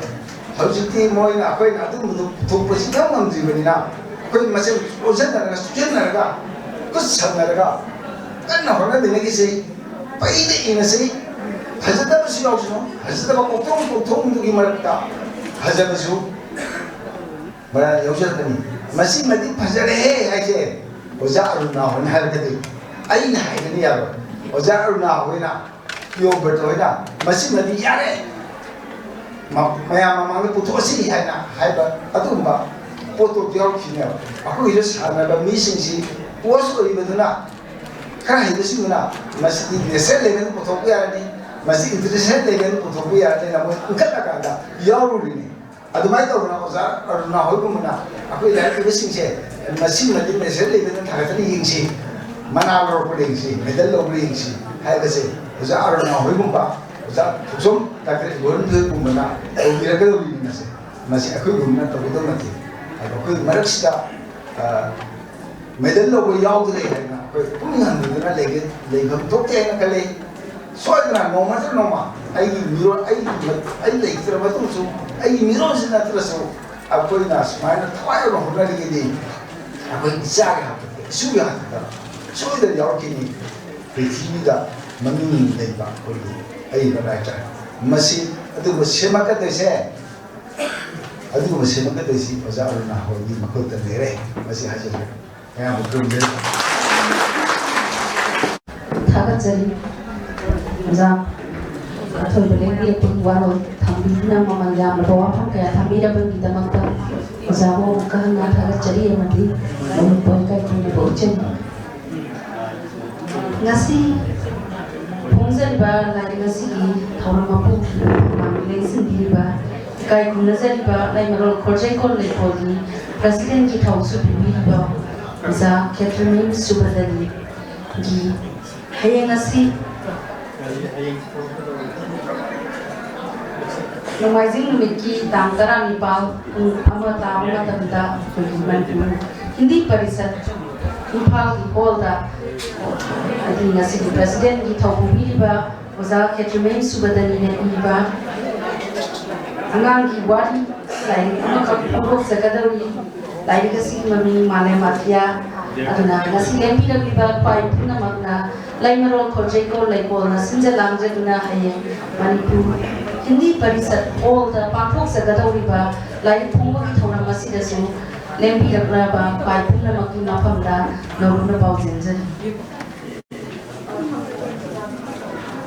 ngasi ki thawra masiki thawra mapu ki pham langalen sin ni bai kai nazari di Catherine Subadani president lai marol project ko lai ko President ki thau biri ni duga ngasi ki thawra mapu su oi biri ba jema Subadani na thawra mapu ki ba waro thambi la ba norubren sinze ngasi si ai wanda yang nungai lo poksa ba makna nahan kai ai chatpa mandi jaisu ma yau da natraga ni wana sobe bidan ngarang numidang pung ni pan de ai chatpa ngam lewan otok ka nungai ba ngarang de ai si chatpa ngam ne ba aina ai kemo si de choki si de hawgalaga aina chatpa da khong si amu thaba num da bani ba ai ro na har ga chatpa num da ba ara ngarang pung du mawai khangi ni pung pan si ta ya khabar ya article mo te ki ba ide ya da ara hawgala ko da khong si na da ba ai na ai khong si ko ke mo ni chat ba ya ra ne har ga sai gi thang na sa ne ba ma ko si ko chat chat na khiri ga si ka ba da ngam ko du da ai mo da ya nungai ba ma phok pa Ozar na gi lai phong si da telephone to ge ni da amuk na bra ka mai to ni ngan da ka mo ni de ni ro ka mai to ge khai na hangai ai khu si da da ka ko to ne ha bi da ana ko phang de ki mai saru da ka ko to ni na asu ki man ti ki je je ma si da si da ka tra di ya adu na ma si na si ozar na gi lai phong si da pa jana si ga ka ka ta na ai na laksare yam ngai jai ai isa si na ba phar ba si da hidak tu khu da yam ki na ka pa do ka ro ba si ai na nungai zaman ni da na mayam da ai chat ka no gi pau dam do tam ja ba ni laima khorje kol le kol na apai na si jaru na gi lai phong ma gi ai ho upanyas adu ba nung thang lai ma sung tai bang ani so phanam phong ma gi thoram ma si da athoi ba Nembi rakma ai nadi taisa na to je numle ban ibom sa Sahitya Academy awardee ang hilig kana ikai khunna ba uchari aduga ai maruk mayang them priyo barta akhana nembi rakma principal Umhar College kai khunna uchari aduga ngasigi asigumba bazaran nagi lai phongmagi thauram masida nembi rakliba Ozai Mondi aduga koi oza kheti bira sakre oza Saros Nalini aduga ikmar mopang aduga oza bi saja sati ponna ikan ucap ayam ba wadi lagi madam dari ayam tak ajar roy pasu padi masih dalam pemberian adusu fakna maning mamangi do tu tiang bira kana game banan dia Adun lagi malam da todokna hai ni ngai de jade lagi malam da di ꯑꯣꯖꯥ ꯄꯤꯌꯣꯕꯗꯅ ꯌꯥꯝ ꯐꯖꯅ ꯃꯔꯤꯛ ꯆꯨꯝꯅ ꯍꯥꯏꯕꯤꯈ꯭ꯔꯦ ꯑꯩꯅ ꯍꯥꯏꯖꯒꯗꯧꯔꯤꯕꯁꯤꯗꯤ ꯑꯩꯈꯣꯏꯒꯤ ꯂꯩꯀꯣꯜꯒꯤ ꯃꯇꯥꯡ ꯈꯔꯒ ꯑꯩꯒꯤ ꯄꯨꯛꯅꯤꯡꯗ ꯐꯥꯎꯔꯛꯄ ꯂꯥꯏꯔꯤꯛ ꯐꯣꯡꯗꯣꯛꯄꯒꯤ ꯅꯨꯡꯉꯥꯏꯕ ꯅꯨꯃꯤꯠ ꯑꯁꯤꯗ ꯍꯔꯥꯎ ꯄꯥꯎꯖꯦꯜ ꯅꯨꯡꯉꯥꯏꯕ ꯐꯣꯡꯗꯣꯛꯄ ꯑꯗꯨꯅꯤ ꯑꯩꯅ ꯄꯟꯖꯒꯗꯧꯔꯤꯕꯁꯦ ꯍꯟꯗꯛꯇꯤ ꯑꯩꯈꯣꯏ ꯂꯩꯀꯣꯜꯁꯤ ꯊꯥ ꯑꯃꯗ ꯐꯪꯁꯟ ꯃꯔꯤ ꯇꯧꯏ ꯖꯤꯌꯥꯒꯥꯅ ꯄꯤꯌꯥꯅ ꯃꯥ ꯁꯦꯀ꯭ꯔꯦꯇꯔꯤ ꯑꯣꯏꯔꯛꯄ ꯑꯅꯧꯕ ꯁꯦꯀ꯭ꯔꯦꯇꯔꯤ ꯑꯣꯏꯔꯛꯄꯁꯤ ꯃꯥꯒꯤ ꯀꯨꯝꯁꯤ ꯀꯔꯤ ꯍꯥꯏꯅꯤ ꯊꯥꯁꯤꯗ ꯍꯥꯟꯅꯒꯤ ꯁꯦꯀ꯭ꯔꯦꯇꯔꯤ ꯀꯨꯃꯥꯔꯤꯅ ꯑꯣꯏꯔꯛꯄꯗꯨꯗꯒꯤ ꯃꯥꯒꯤ ꯀꯨꯝꯁꯤꯅ ꯃꯅꯝ ꯇꯥꯔꯛꯇꯅ ꯍꯟꯗꯛ ꯊꯥꯁꯤ ꯄ꯭ꯔꯣꯒ꯭ꯔꯥꯝ ꯃꯔꯤ ꯑꯩꯒꯤ ꯑꯉꯥꯡꯒꯤ ꯂꯥꯏꯔꯤꯛ ꯑꯃ ꯐꯣꯡꯗꯣꯛꯄ ꯑꯗꯩ ꯉꯁꯤꯁꯨ ꯅꯍꯥꯟꯁꯨ ꯑꯗꯨꯒꯤ ꯃꯃꯥꯡꯁꯨ ꯄ꯭ꯔꯣꯒ꯭ꯔꯥꯝꯁꯤ ꯊꯥ ꯑꯃꯗ ꯃꯔꯤꯅꯤ ꯇꯧꯔꯤꯁꯤ ꯂꯩꯀꯣꯜꯅ ꯑꯗꯨꯒꯤ ꯃꯃꯥꯡꯁꯨ ꯑꯗꯨꯝ ꯇꯧꯔꯒ ꯂꯥꯛꯑꯦ ꯑꯗꯨꯅ ꯄ꯭ꯔꯣꯒ꯭ꯔꯥꯝꯁꯤ ꯑꯁꯨꯛꯀꯤ ꯃꯇꯤꯛ ꯀꯨꯡꯉꯤ ꯑꯁꯨꯛꯀꯤ ꯃꯇꯤꯛ ꯀꯨꯡꯕꯁꯤ ꯂꯩꯀꯣꯜꯒꯤ ꯃꯦꯝꯕꯔꯁꯤꯡꯅ ꯀꯣꯑꯣꯄꯔꯦꯁꯟ ꯄꯤꯅꯔꯦ ꯍꯥꯏꯔꯒ ꯇꯧꯕꯅꯤꯅ ꯏꯋꯥ ꯋꯥꯗꯅ ꯄꯥꯡꯊꯣꯛꯏ ꯑꯗꯨꯒ ꯑꯩꯈꯣꯏꯒꯤ ꯇꯥꯏꯆꯥꯅ ꯍꯥꯏꯕꯤꯔꯝꯕꯗꯨ ꯑꯣꯖꯥ ꯏꯕꯣꯝꯆꯥꯅ ꯍꯥꯏꯕꯤꯔꯝꯕꯗꯨ ꯅꯨꯄꯤꯁꯤꯡꯒꯤ ꯃꯁꯤꯡꯅ ꯀꯔꯤꯒꯨꯝꯕ ꯄ꯭ꯔꯣꯒ꯭ꯔꯥꯝ ꯑꯃ ꯇꯧꯕꯗ ꯀꯔꯤꯒꯨꯝꯕ ꯗꯦꯕ ꯀꯔꯃ ꯑꯃ ꯇꯧꯕꯗ ꯅꯨꯄꯤꯅ ꯃꯁꯤꯡ ꯍꯦꯜꯂꯤ ꯁꯣꯔꯥꯇ ꯈꯪꯗꯦ ꯂꯨꯍꯣꯡꯕꯗ ꯈꯪꯗꯦ ꯍꯦꯛ ꯆꯠꯄ ꯈꯨꯗꯤꯡꯃꯛꯁꯤ ꯅꯨꯄꯤꯅ ꯑꯌꯥꯝꯕ ꯍꯦꯜꯂꯤ ꯃꯁꯤꯒꯤ ꯃꯔꯝ ꯑꯃꯁꯨ ꯂꯩ ꯅꯨꯄꯥꯁꯤꯅ ꯁꯣꯔꯥꯠꯁꯤ ꯆꯠꯄꯗ ꯑꯩꯅ ꯆꯠꯂꯒꯗꯤ ꯄꯣꯌꯦꯡꯗꯣ ꯈꯔ ꯌꯥꯝ ꯆꯥꯎꯗꯣꯔꯤꯅꯦ ꯅꯪ ꯆꯠꯂꯒꯗꯤ ꯈꯔ ꯄꯤꯛꯇꯣꯔꯤꯅꯦ ꯑꯗꯨꯅ ꯁꯦꯅ ꯂꯨꯄꯥ 500ꯅ ꯌꯥꯕꯅꯤꯅ ꯅꯪ ꯑꯣꯏꯅ ꯆꯠꯂꯣꯅꯦ ꯍꯥꯏꯗꯅ ꯅꯨꯄꯤꯅ ꯍꯦꯛ ꯈꯪꯗꯕ ꯅꯨꯄꯥꯗꯨꯅ ꯆꯠꯂꯒꯗꯤ ꯗꯣꯔꯗꯨ ꯍꯦꯛ ꯆꯥꯎꯗꯣꯔꯤꯕ ꯑꯗꯨꯅ ꯉꯁꯥꯏꯒꯤ ꯅꯨꯄꯤ ꯃꯁꯤꯡꯅ ꯆꯨꯝꯃꯅꯤꯅꯦ ꯃꯣꯏ ꯃꯄꯥ ꯍꯥꯏꯗꯅ ꯅꯨꯄꯤꯗꯨꯁꯨ ꯁꯨꯝ ꯌꯥꯗꯅ ꯑꯗꯨꯝ ꯆꯠꯄ ꯑꯗꯨꯅ ꯊꯧꯗꯣꯛꯁꯤ ꯋꯥꯊꯣꯛꯁꯤ ꯅꯨꯄꯤꯅꯗ ꯑꯌꯥꯝꯕ ꯑꯣꯏ ꯃꯩꯔꯥ ꯄꯥꯏꯕꯤ ꯐꯝꯃꯤꯁꯤ ꯅꯨꯄꯥ ꯑꯃ ꯐꯝꯄꯣꯠꯇꯦ ꯅꯨꯄꯤ ꯃꯌꯥꯝꯁꯤ ꯇꯤꯚꯤ ꯄꯤꯖꯗꯅ ꯑꯍꯤꯡꯗ ꯇꯨꯝꯐꯝꯗ ꯈꯪꯗꯦ ꯃꯣꯏꯅ ꯂꯦꯛꯏꯁꯤ ꯌꯨ ꯊꯤꯡꯕꯅꯤ ꯈꯪꯗꯦ ꯑꯃ ꯊꯤꯡꯕꯅꯤ ꯈꯪꯗꯦ ꯍꯥꯏꯔꯤꯕ ꯃꯌꯥꯝꯁꯤ ꯅꯨꯄꯤꯗ ꯂꯣꯏꯅꯃꯛ ꯇꯧꯔꯒ ꯇꯧꯏ ꯑꯗꯒꯤ ꯄꯣꯠ ꯑꯃꯇꯪ ꯌꯦꯡꯉꯨꯀꯣ ꯑꯩꯒꯤ ꯂꯥꯏꯔꯤꯛꯇ ꯑꯩꯅ ꯌꯥꯝꯅ ꯑꯩꯉꯣꯟꯗ ꯐꯥꯎꯔꯤꯕ ꯅꯨꯡꯉꯥꯏꯈꯤꯗꯕ ꯑꯃꯈꯛ ꯑꯩꯅ ꯄꯟꯖꯒꯦ ꯀꯦꯅ ꯅꯨꯄꯤꯁꯤꯅ ꯍꯩꯖꯤꯡꯄꯣꯠꯁꯤ ꯆꯠꯂꯦꯕ ꯍꯩꯖꯤꯡꯄꯣꯠ ꯄꯨꯕꯁꯤꯗ ꯅꯨꯄꯤꯁꯤꯅ ꯉꯁꯥꯏꯒꯤ ꯅꯨꯄꯤꯒꯤ ꯃꯦꯀꯞ ꯑꯁꯤ ꯂꯣꯏ ꯇꯥꯡꯁꯨ ꯇꯥꯡꯉꯤ ꯅꯨꯄꯥꯒꯤ ꯑꯝꯇꯁꯨ ꯊꯥꯗꯦ ꯑꯝꯇ ꯍꯧꯖꯤꯛ ꯑꯣꯖꯥ ꯑꯅꯤ ꯃꯊꯛ ꯂꯦꯡꯕꯤꯔꯤꯁꯦ ꯅꯦꯛꯊꯕꯤꯔꯤꯁꯦ ꯄꯥꯎꯗꯔꯒꯨꯝꯗ ꯊꯥꯄꯣꯠꯇꯦꯕ ꯑꯝꯇ ꯊꯥꯗꯦ ꯅꯨꯄꯤꯒꯤꯗꯤ ꯑꯃꯨꯛ ꯃꯁꯤꯗꯩꯁꯤꯗ ꯃꯃꯜꯁꯤ ꯀ꯭ꯔꯣꯔꯗ ꯁꯤꯗꯩꯁꯤꯗ ꯃꯃꯜ ꯇꯥꯡ ꯁꯥꯔꯤꯅꯤ ꯅꯨꯄꯤꯒꯤ ꯀꯣꯁꯃꯦꯇꯤꯛ ꯃꯌꯥꯝꯁꯤꯗ ꯂꯤꯞꯁꯇꯤꯛꯄꯨ ꯍꯥꯏꯕ꯭ꯔꯣ ꯑꯗꯒꯤ ꯃꯈꯜ 3-4 ꯊꯥꯔꯤꯅꯤ ꯃꯁꯤ ꯊꯥꯔꯦꯔꯒ ꯉꯁꯥꯏꯒꯤ ꯍꯩꯖꯤꯡꯄꯣꯠꯁꯤ ꯆꯠꯊꯔꯤꯕꯅꯦꯕ ꯁꯅꯥꯒꯁꯤ ꯊꯤꯗꯅ ꯑꯔꯨꯞꯄꯅꯤ ꯈꯪꯗꯦ ꯑꯇꯥꯎꯕꯅꯤ ꯈꯪꯗꯦ ꯇꯧꯗꯅ ꯆꯠꯂꯦ ꯄꯣꯠ ꯌꯦꯜꯂꯛꯄ ꯃꯇꯝꯗꯗꯤ ꯅꯨꯄꯥꯗꯤ ꯌꯦꯜꯂꯁꯨ ꯅꯨꯄꯤꯉꯩꯗꯤ ꯌꯦꯟꯗ꯭ꯔꯁꯨ ꯌꯥꯔꯦꯗ ꯍꯦꯛꯇ ꯊꯨꯡꯗꯦ ꯅꯨꯄꯤ ꯑꯌꯥꯝꯕꯅꯦ ꯑꯗꯩꯗꯤ ꯑꯩꯁꯨ ꯌꯥꯎꯅ ꯊꯨꯡꯗꯕꯁꯤꯗ ꯂꯥꯏꯔꯤꯛ ꯏꯕ ꯑꯩꯁꯨ ꯌꯥꯎꯅ ꯊꯨꯡꯉꯛꯇ꯭ꯔꯕꯅꯤ ꯑꯩꯁꯨ ꯌꯥꯎꯅ ꯊꯨꯡꯉꯛꯇ꯭ꯔꯕꯁꯤda ꯁꯥꯎꯅꯤꯡꯕ ꯑꯃ ꯄꯣꯛꯑꯦꯕ ꯑꯗꯩꯗꯤ ꯑꯩꯅ ꯈꯕꯔꯗ ꯏ ꯅꯨꯄꯤꯁꯤꯡꯁꯤꯗ ꯉꯁꯥꯏꯒꯤ ꯃꯥꯅ ꯅꯨꯄꯤ ꯃꯌꯥꯝꯗꯨ ꯆꯠꯍꯜꯂꯦꯅ ꯍꯥꯏꯔꯒ ꯊꯨꯡꯉꯣꯏꯗꯕ ꯑꯣꯏꯔꯗꯤ ꯅꯨꯄꯥ ꯃꯌꯨꯝꯒꯤ ꯃꯤꯗꯨꯅ ꯃꯤ 100 ꯕꯥꯔꯇꯣꯟ ꯇꯧꯁꯜꯂꯒ 50ꯒ ꯄꯣꯠ ꯄꯨꯔꯗꯤ ꯀꯗꯥꯏ ꯊꯨꯡꯗꯣꯏꯅꯣ ꯊꯨꯡꯉꯣꯏꯗꯣꯏꯗꯤ ꯀꯧꯕꯤꯔꯨꯅꯨ ꯍꯥꯏꯕꯤꯔꯨꯅꯨ ꯄꯣꯠꯇꯨ ꯊꯨꯡꯉꯣꯏꯗꯕ ꯑꯣꯏꯔꯒꯗꯤ ꯃꯤ ꯑꯁꯨꯛ ꯕꯥꯔꯇꯣꯟ ꯇꯧꯔꯗꯤ ꯑꯁꯨꯛꯀꯤ ꯇꯧꯕ ꯍꯥꯏꯅ ꯑꯗꯨꯃꯥꯏꯅ ꯇꯧꯕꯤꯌꯣꯅ ꯑꯩꯅ ꯍꯥꯏꯕ ꯍꯧꯔꯦꯕ ꯃꯌꯥꯝꯁꯤꯗ ꯃꯤꯁꯤꯡꯁꯦ ꯀꯦꯅꯁꯨ ꯆꯠꯂꯤꯅꯤꯀꯣ ꯑꯗ ꯉꯁꯥꯏꯒꯤ ꯅꯨꯄꯤꯁꯤꯡꯁꯦ ꯇꯤꯀꯤ ꯄꯤꯖꯗ꯭ꯔꯦ ꯑꯃꯨꯛ ꯄꯣꯠ ꯑꯝꯇꯪ ꯊꯨꯡꯉꯝꯗꯥꯏꯗꯗꯤꯅꯦ ꯊꯨꯡꯗꯕꯒꯤ ꯁꯔꯨꯛ ꯉꯥꯛꯇ ꯑꯗꯒꯤ ꯑꯃꯨꯛ ꯁꯣꯝꯗ ꯑꯃꯨꯛ ꯆꯥꯛ ꯏꯟꯁꯥꯡ ꯊꯣꯡꯉꯦꯀꯣ ꯑꯗꯩꯗꯤ ꯉꯁꯥꯏꯒꯤ ꯉꯥꯗꯨꯗꯤ ꯃꯀꯛ ꯀꯛꯑꯒ ꯊꯨꯡꯈ꯭ꯔꯒ ꯅꯨꯄꯤꯗꯨꯗꯤ ꯃꯆꯤ ꯃꯈꯨꯝ ꯆꯥꯔꯒ ꯍꯦꯛꯇ ꯀꯩꯅꯣ ꯇꯧꯋꯦꯕ ꯃꯀꯣꯛ ꯈꯔ ꯅꯠꯇ꯭ꯔꯒ ꯌꯥꯎꯗꯕ ꯈꯔ ꯆꯥꯔꯒ ꯇꯧꯋꯦꯕ ꯃꯁꯤꯗꯩꯁꯤꯗ ꯑꯩꯅ ꯉꯁꯤ ꯇꯥꯟꯖꯥ ꯆꯥꯔꯤꯉꯩꯁꯤꯗ ꯑꯃꯨꯛꯇꯪ ꯑꯩ ꯍꯥꯏꯖꯅꯤꯡꯉꯤ ꯀꯔꯤꯒꯤꯅꯣ ꯍꯥꯏꯕꯕꯨ ꯅꯨꯄꯤ ꯍꯥꯏꯕꯁꯤꯅꯅꯦ ꯃꯤ ꯄꯨꯊꯣꯛꯀꯗꯧꯔꯤꯅꯦꯕ ꯃꯤ ꯄꯨꯊꯣꯛꯀꯗꯧꯔꯤꯕ ꯅꯨꯄꯤꯁꯤꯅ ꯉꯁꯥꯏꯒꯤ ꯃꯀꯨꯝ ꯃꯌꯥꯝꯗꯨ ꯆꯥꯗꯅ ꯂꯩꯍꯧꯔꯒꯗꯤ ꯑꯉꯥꯡꯒꯤ IQꯗꯨꯗꯤ ꯃꯃꯥꯏ ꯄꯨꯛꯅꯤꯡꯗ 75% ꯁꯥꯗꯣꯏꯅꯦꯕ ꯃꯃꯥꯒꯤ ꯄꯨꯛꯅꯤꯡꯗ 75% ꯑꯉꯥꯡꯒꯤ ꯀꯩꯅꯣꯁꯤꯗ ꯁꯥꯈꯤꯗꯣꯔꯤꯅꯦꯕ ꯍꯨꯝꯁꯤꯗ ꯑꯗ ꯃꯥꯅ ꯉꯁꯥꯏꯒꯤ ꯃꯄꯥꯒꯤ ꯑꯗꯒꯤ ꯃꯅꯦꯝꯕꯣꯛꯀꯤ ꯃꯀꯨꯕꯣꯛꯀꯤ ꯍꯥꯏꯅ ꯂꯣꯏꯅꯃꯛ ꯄꯤꯖꯔꯤꯉꯩꯗ ꯃꯥꯗꯤ ꯃꯣꯔꯣꯛ ꯃꯦꯠꯂꯒ ꯆꯥꯍꯧꯔꯦꯕ ꯑꯗꯨꯒ ꯑꯉꯥꯡꯗꯨ ꯄꯣꯛꯂꯛꯄ ꯃꯇꯝꯗꯗꯤ ꯃꯁꯝꯒꯗ ꯌꯥꯎꯗꯅ ꯍꯧꯗꯅ ꯄꯥꯟꯗꯨꯝ ꯃꯥꯟꯅ ꯄꯣꯛꯑꯦꯕ ꯑꯉꯥꯡꯁꯤ ꯄꯣꯛꯂꯛꯄ ꯃꯇꯝꯗ ꯄꯥꯟꯗꯨꯝ ꯃꯥꯟꯅ ꯄꯣꯛꯂꯛꯅꯤ ꯀꯔꯤꯒꯤ ꯄꯥꯟꯗꯨꯝ ꯃꯥꯟꯅ ꯄꯣꯛꯏꯅꯣ ꯃꯁꯝ ꯍꯧꯔꯛꯇ꯭ꯔꯤꯅꯣ ꯍꯥꯏꯕꯨ ꯑꯩꯁꯨ ꯆꯥꯍꯧꯈ꯭ꯔꯦ ꯑꯗꯒꯤ ꯉꯁꯥꯏꯒꯤ 산나가 양의 지행방은 미시 포틴장 왕분에니와 하이리스 포틴네마 아드나 산두디 해포가 봉 지엘리에마 미디 지엔디에마 다 자힘을 파치엘 거든요 아드나 푸드 뉴트리언 마얀도 마두다 사홍들이나 마마스네 폴파 안강 승시대디 마사기만 마군두 사홍들가 폴라니나 마시데이다 IQ 원으로 마차 뽕이에바 아드나 hauji ngasi tiliba mapa boy kamu nupa boy kamu mayam singsina nupi singsina adu kuma matam tawini matam jude di apa mo cinta bijabiyo ba ai wala na matam ma happy do na musa de brade ka ta khay yo bida ya nong sina ai di taw hai khanga gadi wala ni do khanga gadi mahi do di ai mo phamina do ne ba ad mai taw gadi nupi singsi so ai ki ro wa na ko ta ne yam taw kani hauji hanagi phalang mari question ba khabai ke che ga bi lam thora ma ta se de metric parikha da ya ma wang pass ta uk chi na chai ma pi ma cha ni he le lai ra ba imung da simtang ga ha ge lai ra ba imung da a pe gi ina khum na ko bi kham che to adu ma mai cha phe ba lai ra na ma ko tu chai ba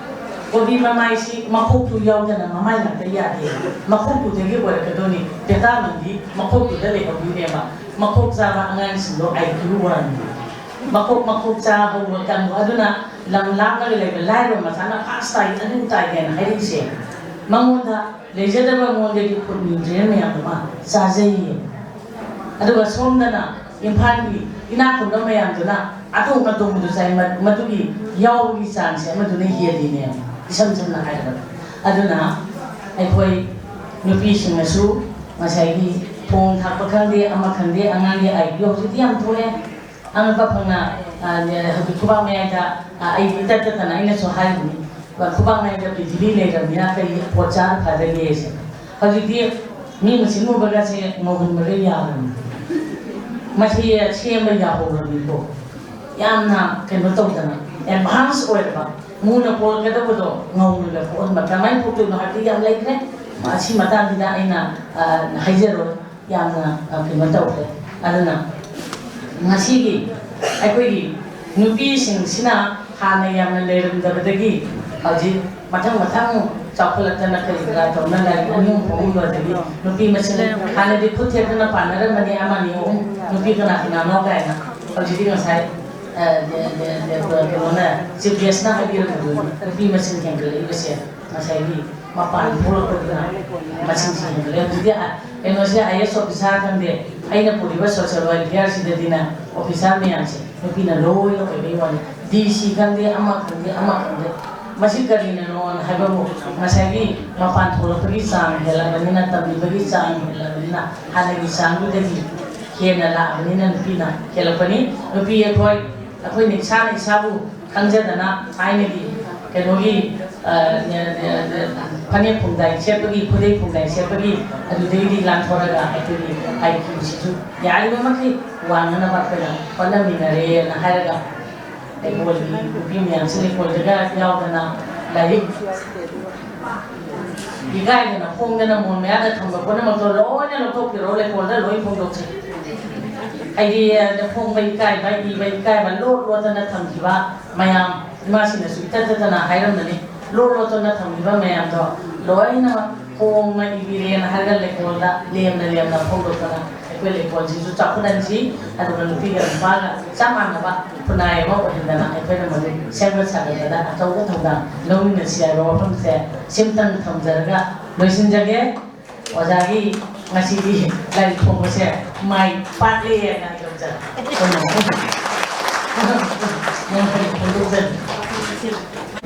Tagat sehingga zana nasi thora papugi oiba oman yang labawaro tham kiba kita ba nasi lain pengmugi thora masih besi lapagi tak jadu lak labanina board of thanks pipi labagi kita mang tay kai nazar pi Dr. Wahendra Kumar Janu Walau tak sih. Lensin biriba meampun mukunda lupa kai luxury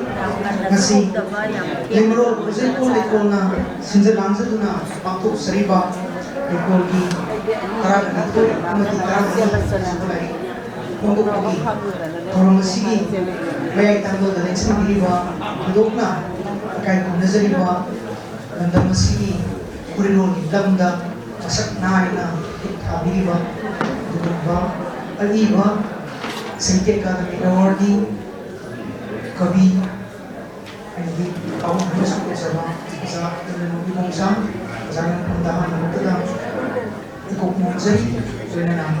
ꯑꯁꯤꯒꯤ ꯊꯧꯔꯝ ꯑꯁꯤꯒꯤ ꯑꯈꯟꯅꯕ ꯃꯤꯊꯨꯡꯒꯤ ꯐꯝꯐꯝ ꯂꯥꯡꯗ ꯂꯦꯡꯁꯤꯟꯕꯤꯔꯤꯕ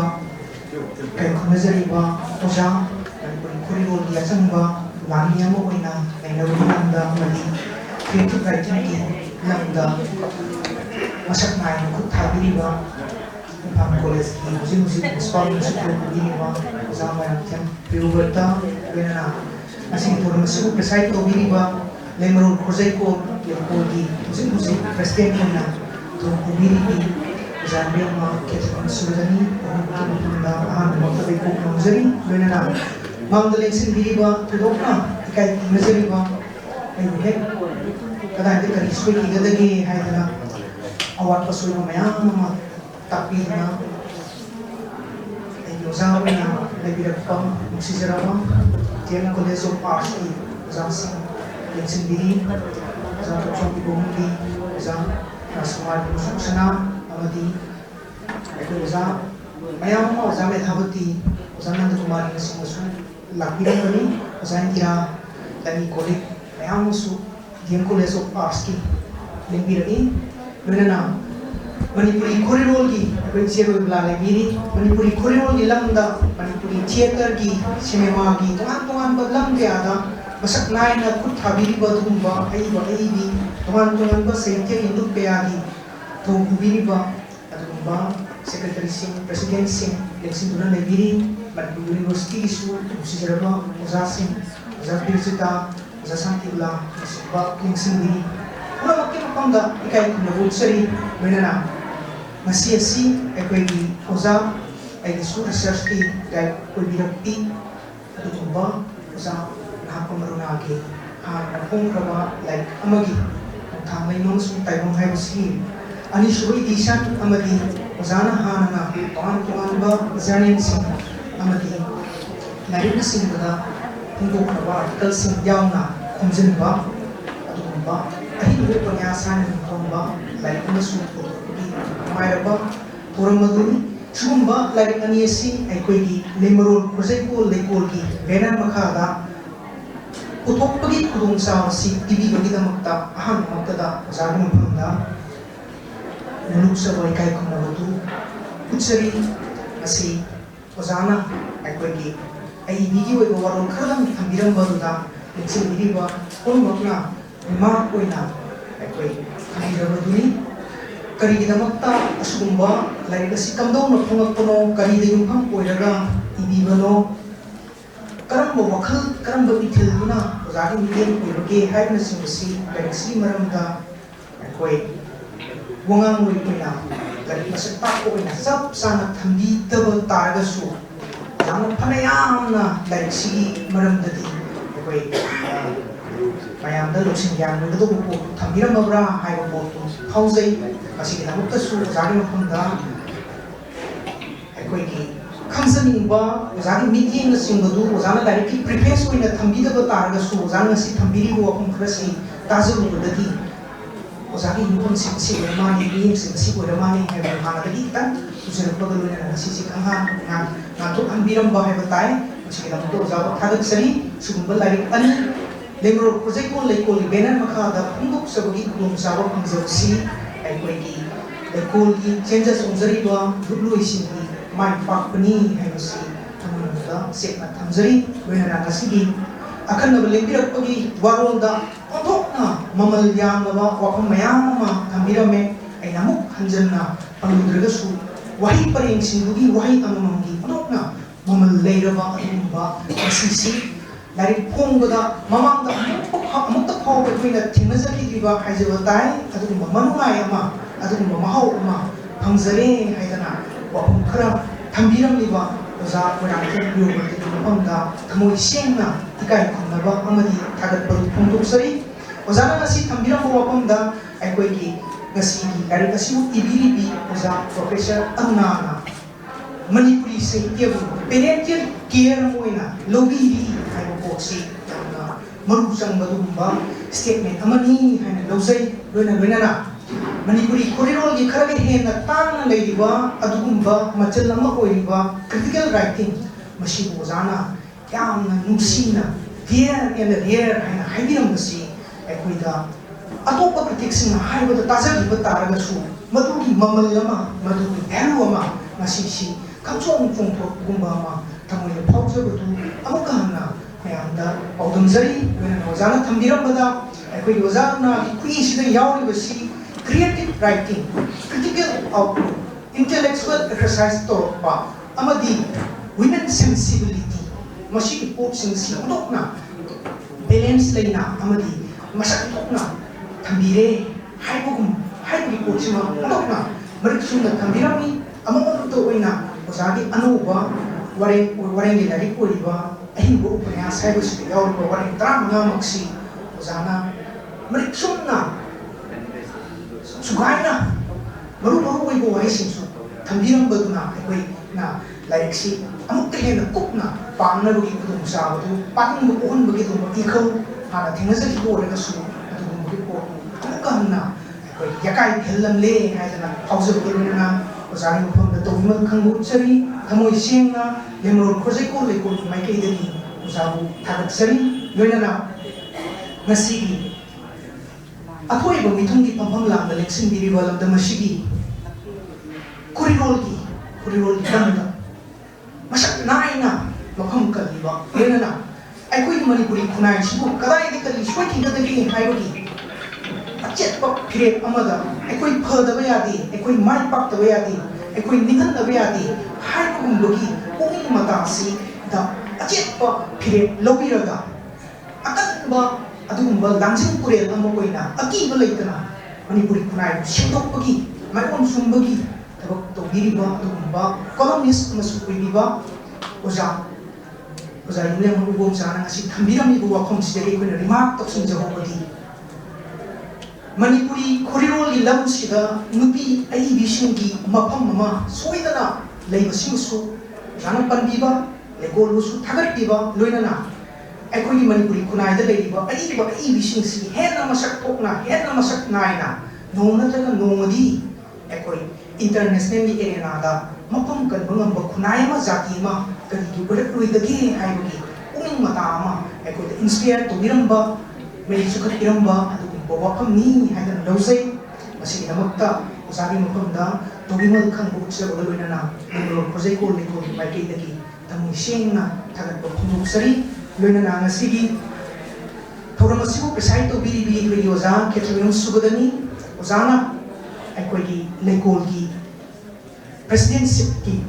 paidira pasi handa kanirak subatami sahi uhum sawa sa tam si ani subatami oirak pasi da sida mamangda ai hak secretary wizaraga ozana president bugi tamu lekre uzina ko oza khana priana secretary wiraga ozana president na tho bani sali bisadi ani ohum sila aikoi kumza lisnani kunda lairoi krabi ai bi takel mon tu bi bi cham su mo ko mon ta sali bisadi kumza lisnani kunda ni thoi asidana maharaj kumari binodini ki cham su mo ko mon ta kumon ani ma asi aikoi na tha kuding ki leptona program satha sabuki series of aikoi ki wa hajabatai adu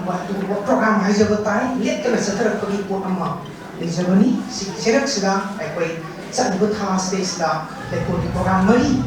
sa thabo di ko ano lere, masih matanda, leksin video kai pun matang sutheng sele, adu oza president ki aya bolu zara ai kita singgo buk terga di mya ha ma chat kidra hai bodu masu khanja bodu di ai wa kumsia khanja da do bani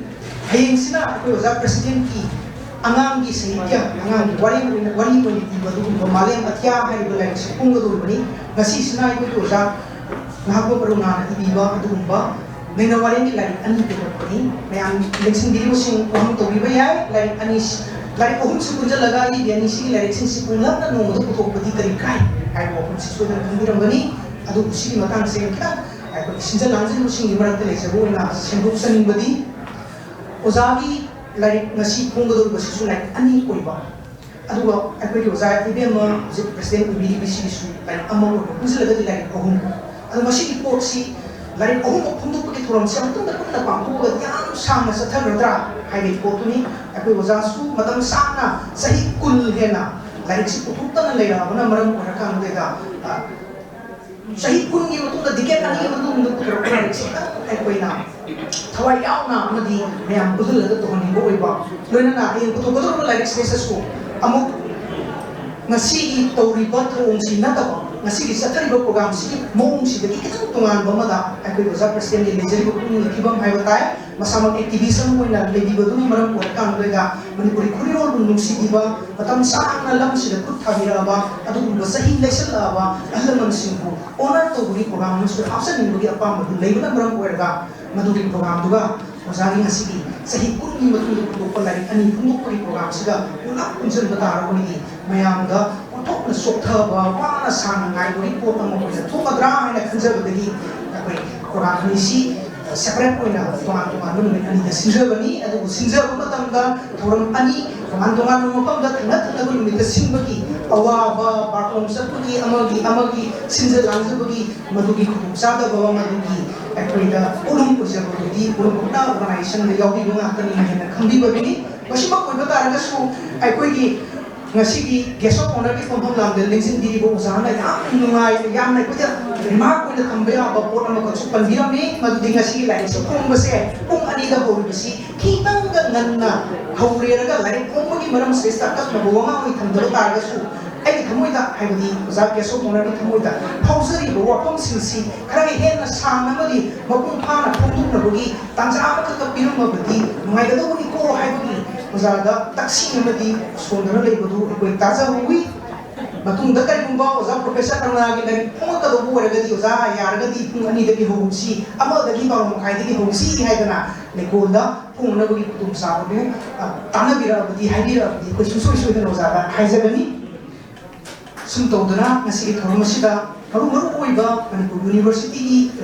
ba scholarship adu ba mahiroi sin Jun College of Arts ki Science ki faculty mayam ma satra mayam ma Manipuri corridor bu nungsi jaba adu gumba usabu mayam ma lengsin direktana lekol sinja ba thoram usabu na ibel liriksi